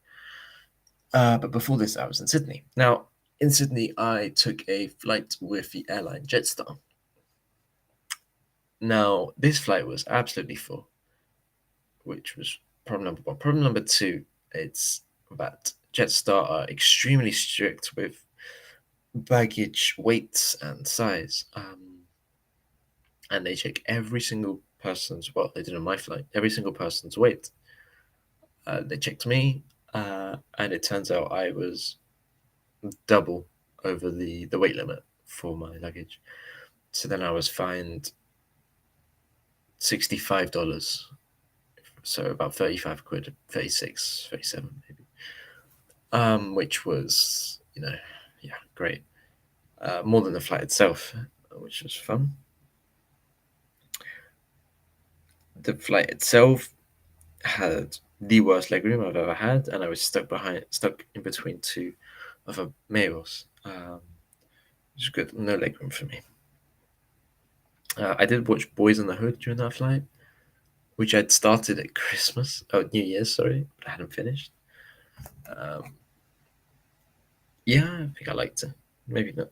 Yeah, it was good. Some good bits, definitely. So yeah, then I arrived in Avalon, which is years away from main Melbourne. I have to pay about 15 quid to get into. So here I'm already spending about 60 quid or 50 quid on things I didn't expect to pay before. 50 quid, I mean, I was earning 70, 75 quid a day at work. And I've just spent it like, boom, like that on stuff. Which was annoying, but oh well. That's life. Then got into Melbourne, then took the tram to my accommodation, and then went to check in. Now I checked in, and then speaking to, just waiting. There were two girls behind me who probably were around my age, I think American, and for about 2 minutes I contemplated whether speaking to them or not, and instead of actually doing it, I just ignored them and did nothing, which I regret, but it was a good mistake because it was a good mistake because I learned from it. And after, if I ever, contemplated whether I should speak to someone, I erred on the side of speaking to them because of that. It is annoying though, because I feel like I would have enjoyed Melbourne more if I spoke to more people, especially my age. And, had fun with other people, but yeah.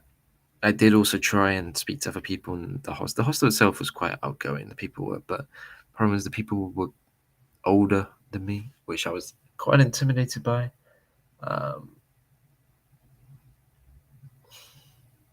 I did go sit in the common room, but it was just all guys, apart from one guy and one girl who were speaking, one Spanish girl and one French guy. And then I just sat there. There was other guys as well, but no one talked. No, my age. So then I just thought, fuck it, I'm not wasting my time here. Let's just go. So yeah. Oh, can I do? Okay, all right, let me just do Melbourne as well. Fuck it. So that was my accommodation. Annoying, but hey. Then I went to the market, Melbourne market, something like that. South Melbourne market. Oh, did I get that right?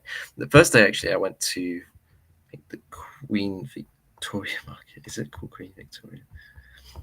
I have it saved here. I went walking around. Over there is the accommodation. Queen Victoria Market. There you go. Good on me. But it was closed or something, so I didn't go. Second day, I just walked around. So is this December 28th? No, 28th. Ah, this fucking. Okay, this is 20th. Yep. So 27th, I arrived. Just walked around. Had a good dinner actually. A £6 bowl of teriyaki chicken don. So then I walked around the thing. I had a sample of these cookies, which were really nice actually. But I didn't get any because they cost $7 each. Put into context, it's about 4 quid for one. I know, and you can see them. Then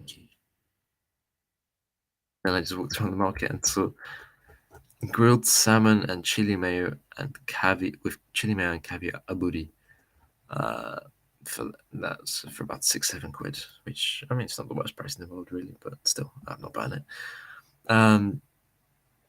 Walked past this adult center, and then so I went to the South Melbourne Market. I think it's South Melbourne Market. Am I correct? So I am correct though. I met I spoke to some people. See, I was going to go to the Crown Melbourne. I just watched a video recently by Peter Squad, who went there, but I didn't go in the end. I actually didn't have time. Well, I did have time, but I planned it too late. That makes sense.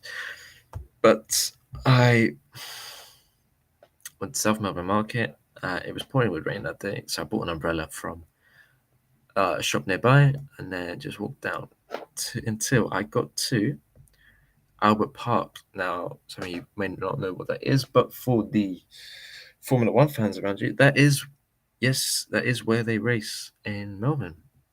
So then I just walked around, did the track walk, which took a while.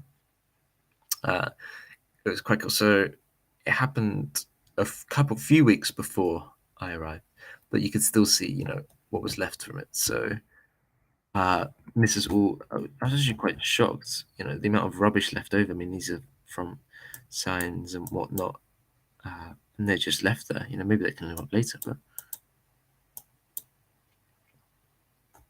I mean, they're from advertising boards or the side of barriers, and they'd fallen off, and they've just been left there. Then you've got all the grass. Might have been from F1 or F2, F3 drivers. I'm not sure. You can see, or even grandstands, tractors, cranes moving them around. So, I mean, this place is really battered. But then you have a lovely view of Melbourne. As you can see, it was raining and it was pouring, and I did the whole walk in the pouring rain. Shit at the end. Now, this corner is one of my favorite corners. If not my favorite, yeah, it would be my favorite on the track. It's fun on the game, and it's also where I think Sergio Perez was overtaking people a lot into, because it's it's a DRS straight here, and then it overtake them before this corner, and then so it's a left-hander here, a little bit of braking, and then put on the accelerator as you kind of turn right to where those cars are there. I saw other places where cars had gone off and whatnot. Here is off the corner I talked about. It's kind of like a bit sharper right turn. And then this is the sharp turn. This is also where Max Verstappen went into the gravel here during the race. This is the pit entry. And this is the normal thing. And then this is the pit, the straight, the start straight. I've got some views of the barriers, some were destroyed and whatnot. These are the pits, the start and finish line, and then this is a fun video.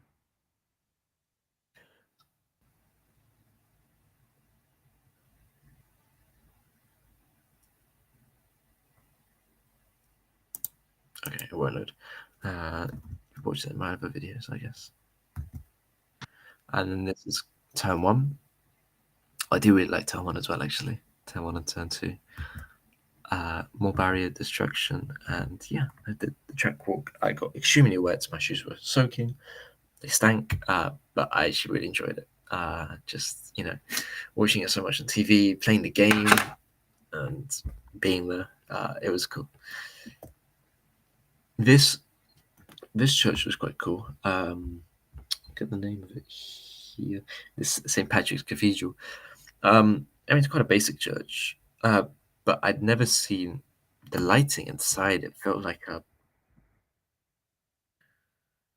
the lighting out of Breaking Bad in the Mexico scenes. That's how I'd describe it. There were no real stained glass windows and whatnot, but it was it was cool. So there was a thing about Spain, which you mentioned here, which is nice, and also something about the New York cathedral. It's like one of the sister cathedrals and whatnot, and of course the St. Patrick's Cathedral in New York is very famous. So yeah, blah, blah. Then I went to the Immigration Museum in Melbourne, and then this was a nice thing. So if you don't know, I'm from the Canary Islands, well, my mum's side at least. So yeah, this is what people from who'd make the journey from London or Portsmouth or Southampton, one of them, to Australia. This is what one of them said about it, about the people there. It's funny. And now this is Melbourne, which is famous for its street art. This guy was nice. I think I spoke to him. I think he's Argentinian. I think these are the Kardashians, whatnot. So I don't know. Oh, I don't remember. It's a famous guy who did this. Not like famous, but he's a famous street artist in Melbourne who did that one. Vegan pussy tastes better. Well, maybe. I didn't. Okay. Oh yeah, 12th of May. Obama. Oh, Shaquille O'Neal had a great one, and then Snoop Diddy Dogg as a Sith Lord. I thought that was quite cool. Peanut shop and yeah. So yeah, Melbourne's very famous for its street art, for its it's what are the names? It's lanes. It's okay. I'm just gonna call them lanes. They have a special name, but they're full of graffiti. But it's not graffiti. So graffiti is the illegal version. But then you've got street art. It gives it quite a cool kind of atmosphere. I like it. But yeah. So now after this, I decided. Well, okay, before the previous day, I decided, fuck it. Oh yeah, let me go watch an AFL match. AFL is the Australian Football League, or Aussie Rules Soccer. And I watched the match between. I wanted to get two local teams, and I also wanted to be in the G, and I wanted to fit my schedule. So I watched. I think the Demons versus the Kangaroos. All right, the Kangaroos are easy to remember. I was supporting the Demons at first. Where's it? The Demons? Fuck. They were the local team and whatnot. But I didn't say because everyone around me was a Kangaroos fan. I thought it'd be a close game, but it was a massacre. North Melbourne Kangaroos. Yeah, I mean, it was embarrassing for the Kangaroos. But I mean, it's still enjoyable to watch. It didn't cost me too much either. Tactics wise, it's an interesting game. I can see why if it was a close game, I would have enjoyed it more, but it was a shit game. So yeah. Then I went down to where I kind of was on this day to St Albert. I think is the name. St Kilda. I think it's St Kilda. Yeah, St Kilda / Albert Park, that kind of area. I know it is St Kilda. Yeah. St Kilda is famous for having, well, you'll see it in a second, but I just went to kind of like a little market here and saw these cool little posters. I didn't buy any because I didn't have space, although they would have been a cool present. This is actually, I walked around St Kilda a bit, which is quite a nice place. Acton Street and whatnot. And so this is the Great Wall of St Kilda. That's the name of it. Quite a lot of cool things there. But then I went down, took a bus down to Brighton. Not Brighton, UK, but Brighton, Melbourne. And in Brighton, you've got the famous bathing boxes. This is a good photo. This is nice because you got the Melbourne skyline in the background. So these are, that's what they say. They're famous, lots of tourists, as you can see. And I think one went for £750,000 or dollars, Australian dollars, for one of these huts, which is amazing. But yeah, it's nice, I guess. And I just kind of walked around and then took the bus back up to St Kilda. At this point in time, well, between this, I called my parents called me. At this point, they were in Nice on a trip that I had booked for them. Well, I booked the flights, and they seemed to be having a great time as well. So that was nice. Then went back to St Kilda. This is the Luna Park, Melbourne. I didn't go in because it was expensive and I didn't have that much time. So then I just went out to the pier and enjoyed an incredible sunset and have more photos on. Okay, so here is when my phone and camera photos are a bit different. These would be better. I can't show you these properly, but I mean, as you can tell, it's just St Kilda here, but this is the sunset here. I mean, it was really quite the pink, the orange on the other side. I just listened to some classical music or some other music. It was really nice. And this was my favorite one, color wise. Oh, they're all amazing. I think, yep. I'll keep these up here. But, so next day. So, story behind this photo. I did for my Instagram post. I think this was the first time that I remembered pooping. This is 10 days into the trip, by the way. These are my reactions. I can't remember what that was for. And then I couldn't stop pooping that day. I think I pooped 3 times that day. It was, yeah. I was quite happy. That day, though, I went to the Dandenong Ranges in Melbourne. This is the view from the top. Now, oh, does my timeline work now?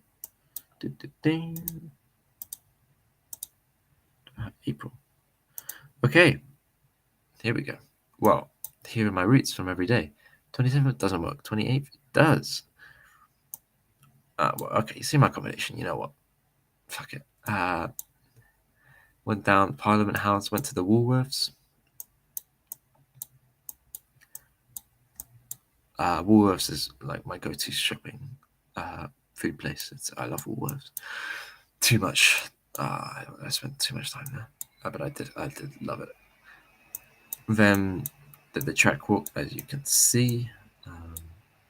Yeah, I didn't quite do that. Obviously, it's not 100%, but still. So almost 5 hours walking, 14.6 miles. Okay, that's fair enough. On the 29th, this day, Immigration Museum. I went to the library in Victoria. I didn't take many photos of her. Went to the G to watch the match. Yeah, well, I didn't really do much. And to the thing there. Make sure there's nothing else here. Okay. Fair enough. And here is when I went. This is what I just talked about. When I went to Brighton and St Kilda. So first I went. Okay, so first I went to Flinders Street Railway Station. Then, yeah, there. Okay, now I can tell. I like having this because this shows me where I was and I know better what I was doing. Kilda, walked around. Nice. Then I took the bus down to Brighton. And then Brighton, I walked up and then walked.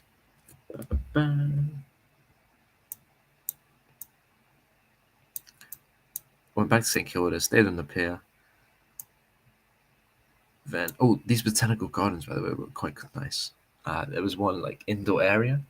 It felt like a jungle. It was really, really quite pretty. Oh well. And then I went. So this is a kind of famous street. I can't remember the name of it. Chapel Street, I guess. Yeah. I can't remember why it was famous, but I walked down it. I saw nothing really. I thought it'd be a bit more interesting. And then I actually got some fish and chips from a place which actually were very nice.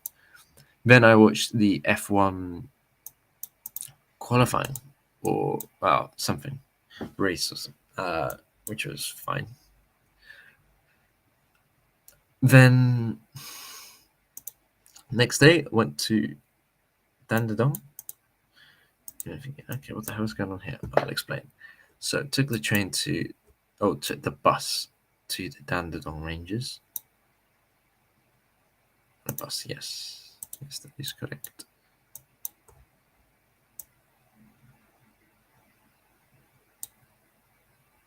Okay, what the hell? Okay, that's me in the morning. And then I did some walking and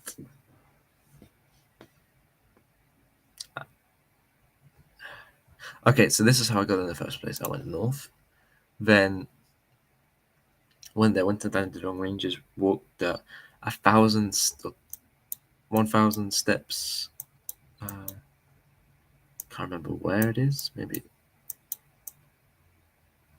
yeah. So it was up here, and then there was steps that went all the way up there. It was a good walk actually, tiring but good.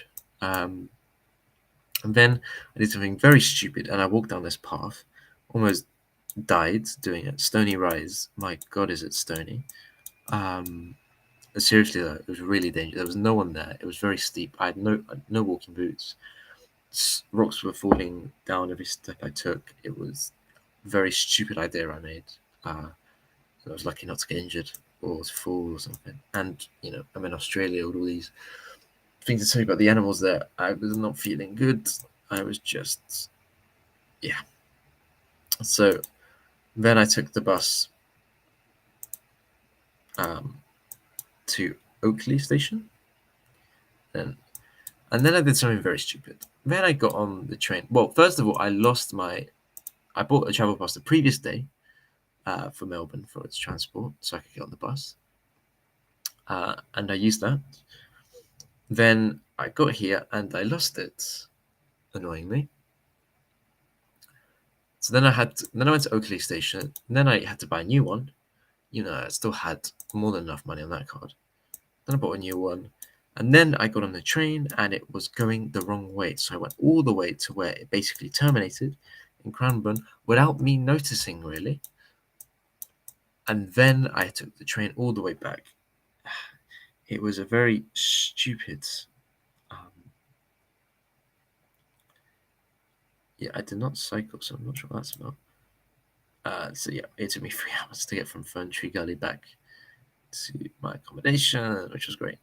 Then I went to East Melbourne, where I'm apparently cycling. Station. Walking. 0.7 miles. East Melbourne, then I just kind of walked around from the looks of it. Yeah, I walked around, and then this is when I tried to get. Wait, fuck, man, I don't remember. No, the previous day I tried to get new shoes. This day, I'm actually just not sure. I just went and got some food. I had a chicken. This is what I saw there. Oh. I had some chicken teriyaki mayo katsudon, which is very good actually. I enjoyed it. I didn't have a proper meal before, so I went. It cost about 9-10 quid, but it was worth it. So that was nice, and then I walked back to my accommodation. Then, did I stay? 10:15. Okay, I said I've got early that day.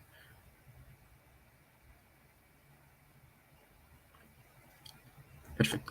All right. So next, the Fitzroy to Upper Fern Tree Gully. That did not take.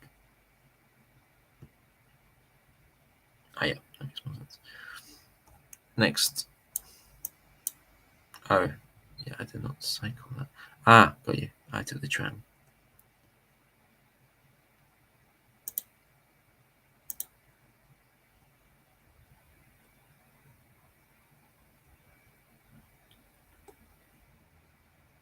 On the tram. There we go. So yeah, that was that day. And then I got some. I got obsessed with buying discount things at the supermarket. The nuggets were fine. Blueberry muffin was fine. Pretzel fine. Almond croissant was fine as well. I just did it because they had discounts on them. I was just obsessed with buying things on discount. It was a bad time. It was a real bad time for me. But anyway, I woke up early that day. Okay, so the previous day I was watching the F1. I'm guessing because it was a Monday. Yes, that makes sense. Now Tuesday, I was not moving. I was sleeping for 13 hours. Not quite. No. So I went to Queen Victoria Market, which is what I have here. I saw some interesting produce, but I was actually very disappointed. Yeah. Sorry to you Queen Victoria fan lovers. Got this photo as well. Okay, that's the same photo. Then I went to the CBD and went to the National Gallery of Victoria, which was actually well, I spent 3 hours there. Spent a lot of time there. Yeah. Good on me. Actually, briefly. I did a walking tour. That was that day. Or was it the previous day? Oh, no. I think I was just walking. Shit, am I being a twat? I don't know, man. I did a walking tour one day, and it was a lot of fun. I spoke to the guy. The guy was really nice, from Brazil. Yeah. It was previously. It was really good. The guy was nice, and gave me good recommendations. I really enjoyed the National Gallery as well in Victoria. I thought it had some awesome things. Maybe lots of it's stolen, but I really enjoyed it. This was a nice photo I took. This is actually really, if you want to read it, I think it's the last paragraph especially,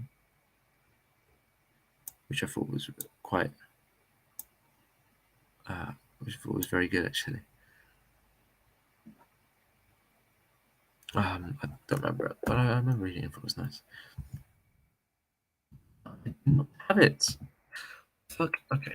Well, I saw some really cool things in the thing, including one place that I am going to visit later on the trip.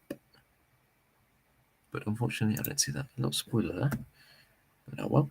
Then I went to the Remembrance Museum. So the Royal Botanic Gardens and the Shrine of Remembrance. That's the name. And yeah, again, nice thing. A pretty good museum. Nice view of the city. And sat down here, called my mum, I remember. Just, yeah. And then I remember I walked back, and it was actually a really nice walk. I just walked around. I listened to a lot of ABBA. For some reason, I had the urge to listen to ABBA, and it was great. So yeah, enjoyed that. Then, no, not yet. Then on my next day, I went to Fitzroy. I will speak more about that in a minute. But I went to the Museum of State Library Victoria or something. No, it was the museum near here. Can't remember. It just hasn't saved. Oh well, that was not in my accommodation. Yeah, it hasn't calculated correctly. Went to museums, the library, which was quite nice. Went to the ACMI museum as well. Let me just to the walk when I was listening to ABBA. It was quite nice. I was just dancing, singing. It doesn't give a shit. It was great. So this is sorry. I can take that away now. What am I doing? Yeah, the museum here. I was a bit disappointed by it, and there was so many children that were pissing me off. So anyway, I saw some triceratops, which were famous. This was actually really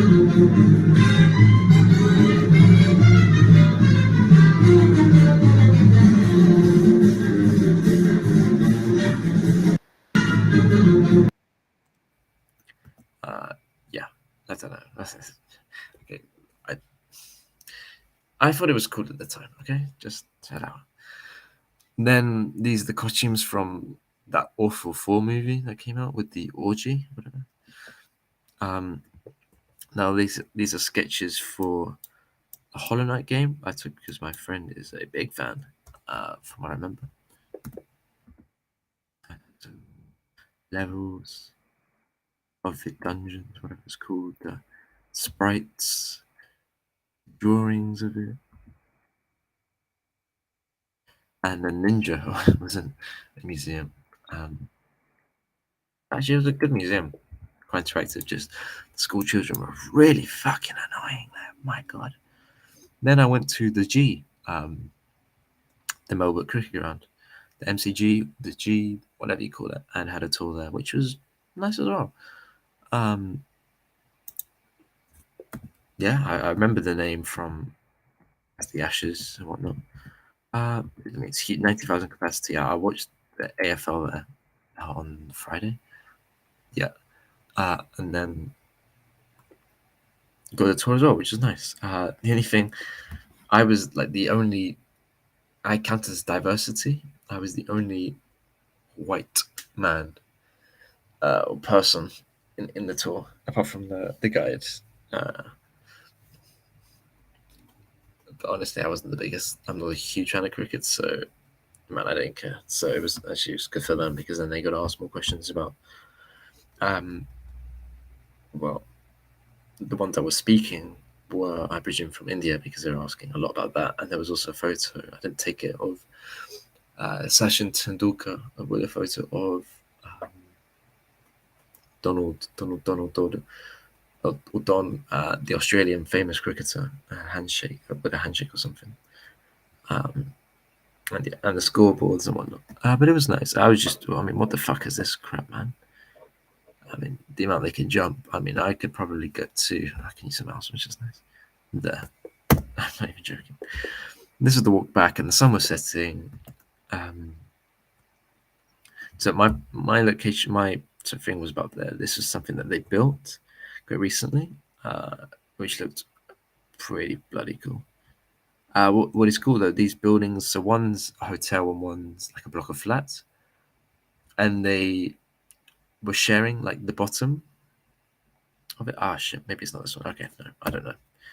They basically, one of the buildings, it's 2 buildings, hotel apartments. They were working together to construct things to share, like restaurants, cinema, and other amenities for a fraction of a price that they'd have to pay if they did it individually.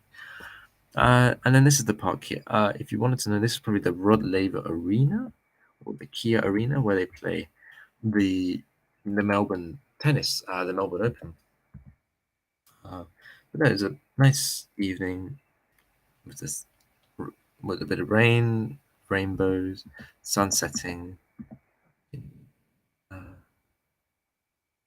And okay, so now to explain what happened after, I went back to my accommodation and I thought, fuck it, you know what? I'll go to Fitzroy. It's next to me. Everyone's talks about it online and whatnot, and we'll go there.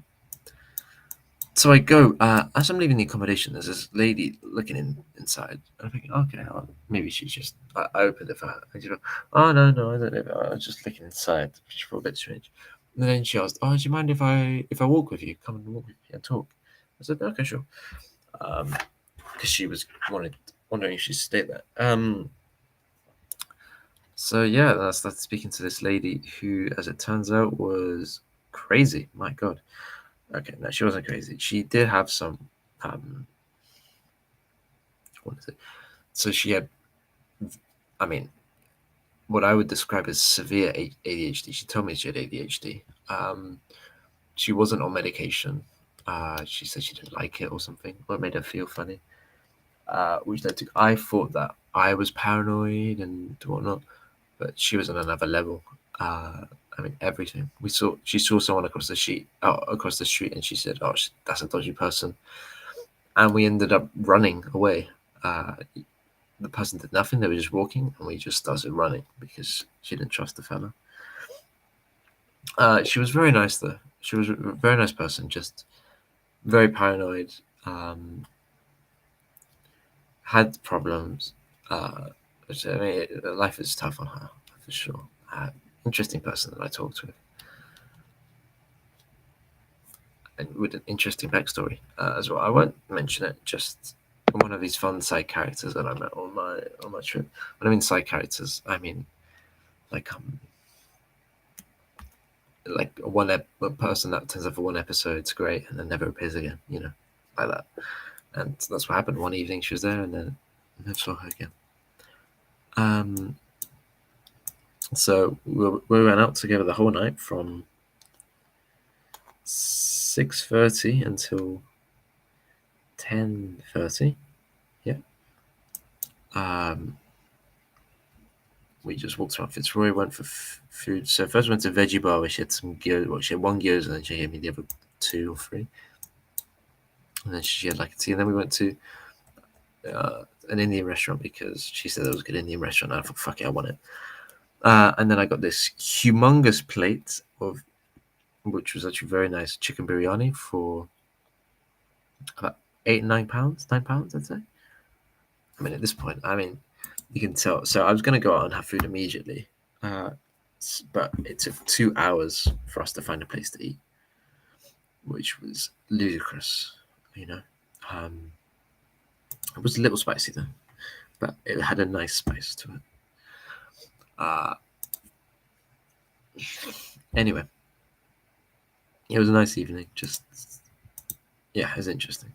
Yeah, and I enjoyed it. I'm glad I did it. And so, okay, well, you find out where I go next. But still, I woke up early that morning. So I said I had a flight at 7, or yeah. Okay, you've got to be at the airport for 4 a.m. So she was trying to get me to wake up at 3 a.m. in the morning, which was great. The wonderful thing is that this was, unfortunately, it was the fucking Avalon, which would have taken me bloody ages to get to. But I woke up early. There was no sun. It was still dark. I called my mum. It was dark. I woke up and called her. It was still dark. I went to Southern Cross, took the bus back to Melbourne Airport, and then took a flight to Queenstown, New Zealand, which is where I will pick up next time. Sorry. So yeah. So that was my Australian journey, Sydney and Melbourne. Out of my favourite of the 2, I'd pick Sydney. 1, because it was the first place I visited on my trip. Everything was new there. I was there for less time as well, which I think is a big factor. I was there for 4 days, and so I felt like there was still more things to do, even though I think 4 days was a good amount of time, or 5 days, maybe 4 or 5. I felt that it allowed me to just enjoy every day and do what I wanted, not kind of like drag out, which I felt like I kind of did in Melbourne. I mean, looking at it now, I'm sure there could have been many more things I did. Oh my God, what are the name of those lanes? Sorry.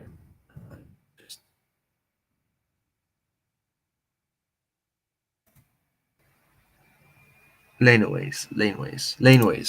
There we go. Laneways. They're called laneways. Got you. Fine. But honestly, I actually really enjoyed both places. Melbourne at the time I didn't like as much as Sydney. I think I was a bit disappointed, but looking back, I enjoyed it. Nice place. Didn't speak to many people, but it's still starting to feel a bit lonely there. But the food was good. The architecture was pretty nice.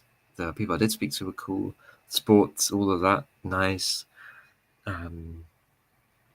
Architecture I've mentioned, but I mean, it was a nice place. I did enjoy Melbourne. I just think Sydney just had more of that wow factor about it. I would recommend, recommend going to them.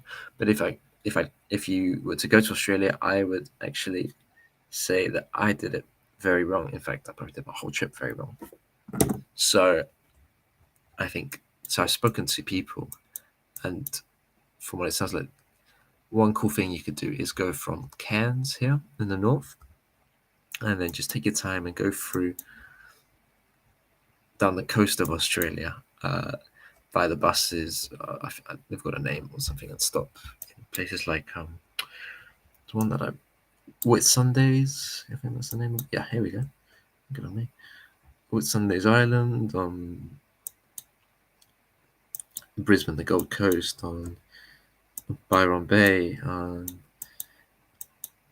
is it Rampton? Oh, Rocklands. It's really pretty. There's lots of jungles, adventure. I think there's other solo travelers as well, if you like that, which is cool. And the people I spoke to who did it, they really liked it. So that is something I would recommend. Any other things I would recommend as well?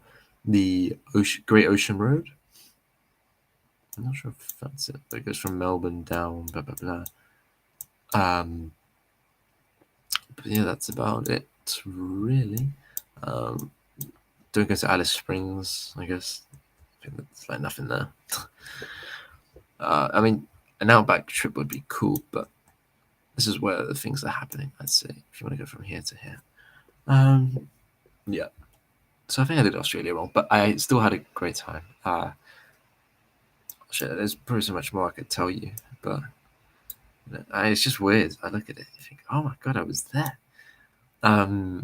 It feels so near, yet so close. The thing I didn't like about Australia is that it felt too close to home.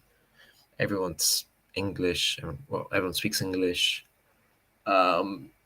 Architecture's kind of similar, even though I did enjoy it. It's similar. Nothing really felt new. It was just fine. I mean, at this point, I was fine with it. It's still like I want a bit more new things, but still, it started to be a bit less enjoyable later on. But for sure, Sydney and Melbourne are two lovely places. I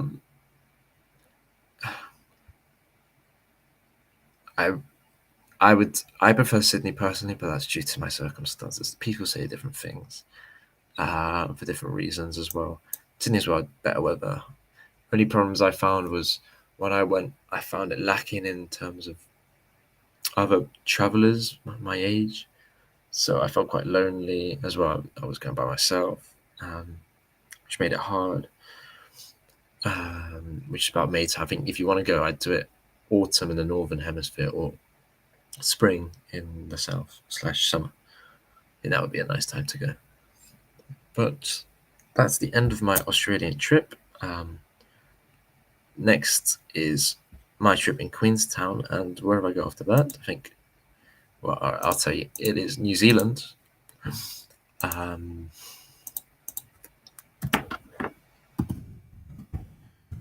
changing the title. So I can see the whole thing now, but that's not possible. Bloody hell. So yeah, thank you so much. I hope you enjoyed. I hope I can see this as well and remember some things from my trip. I'm sure there's so many things I've forgotten, which is annoying, but better than nothing. So yeah, that's about it. Bye for now.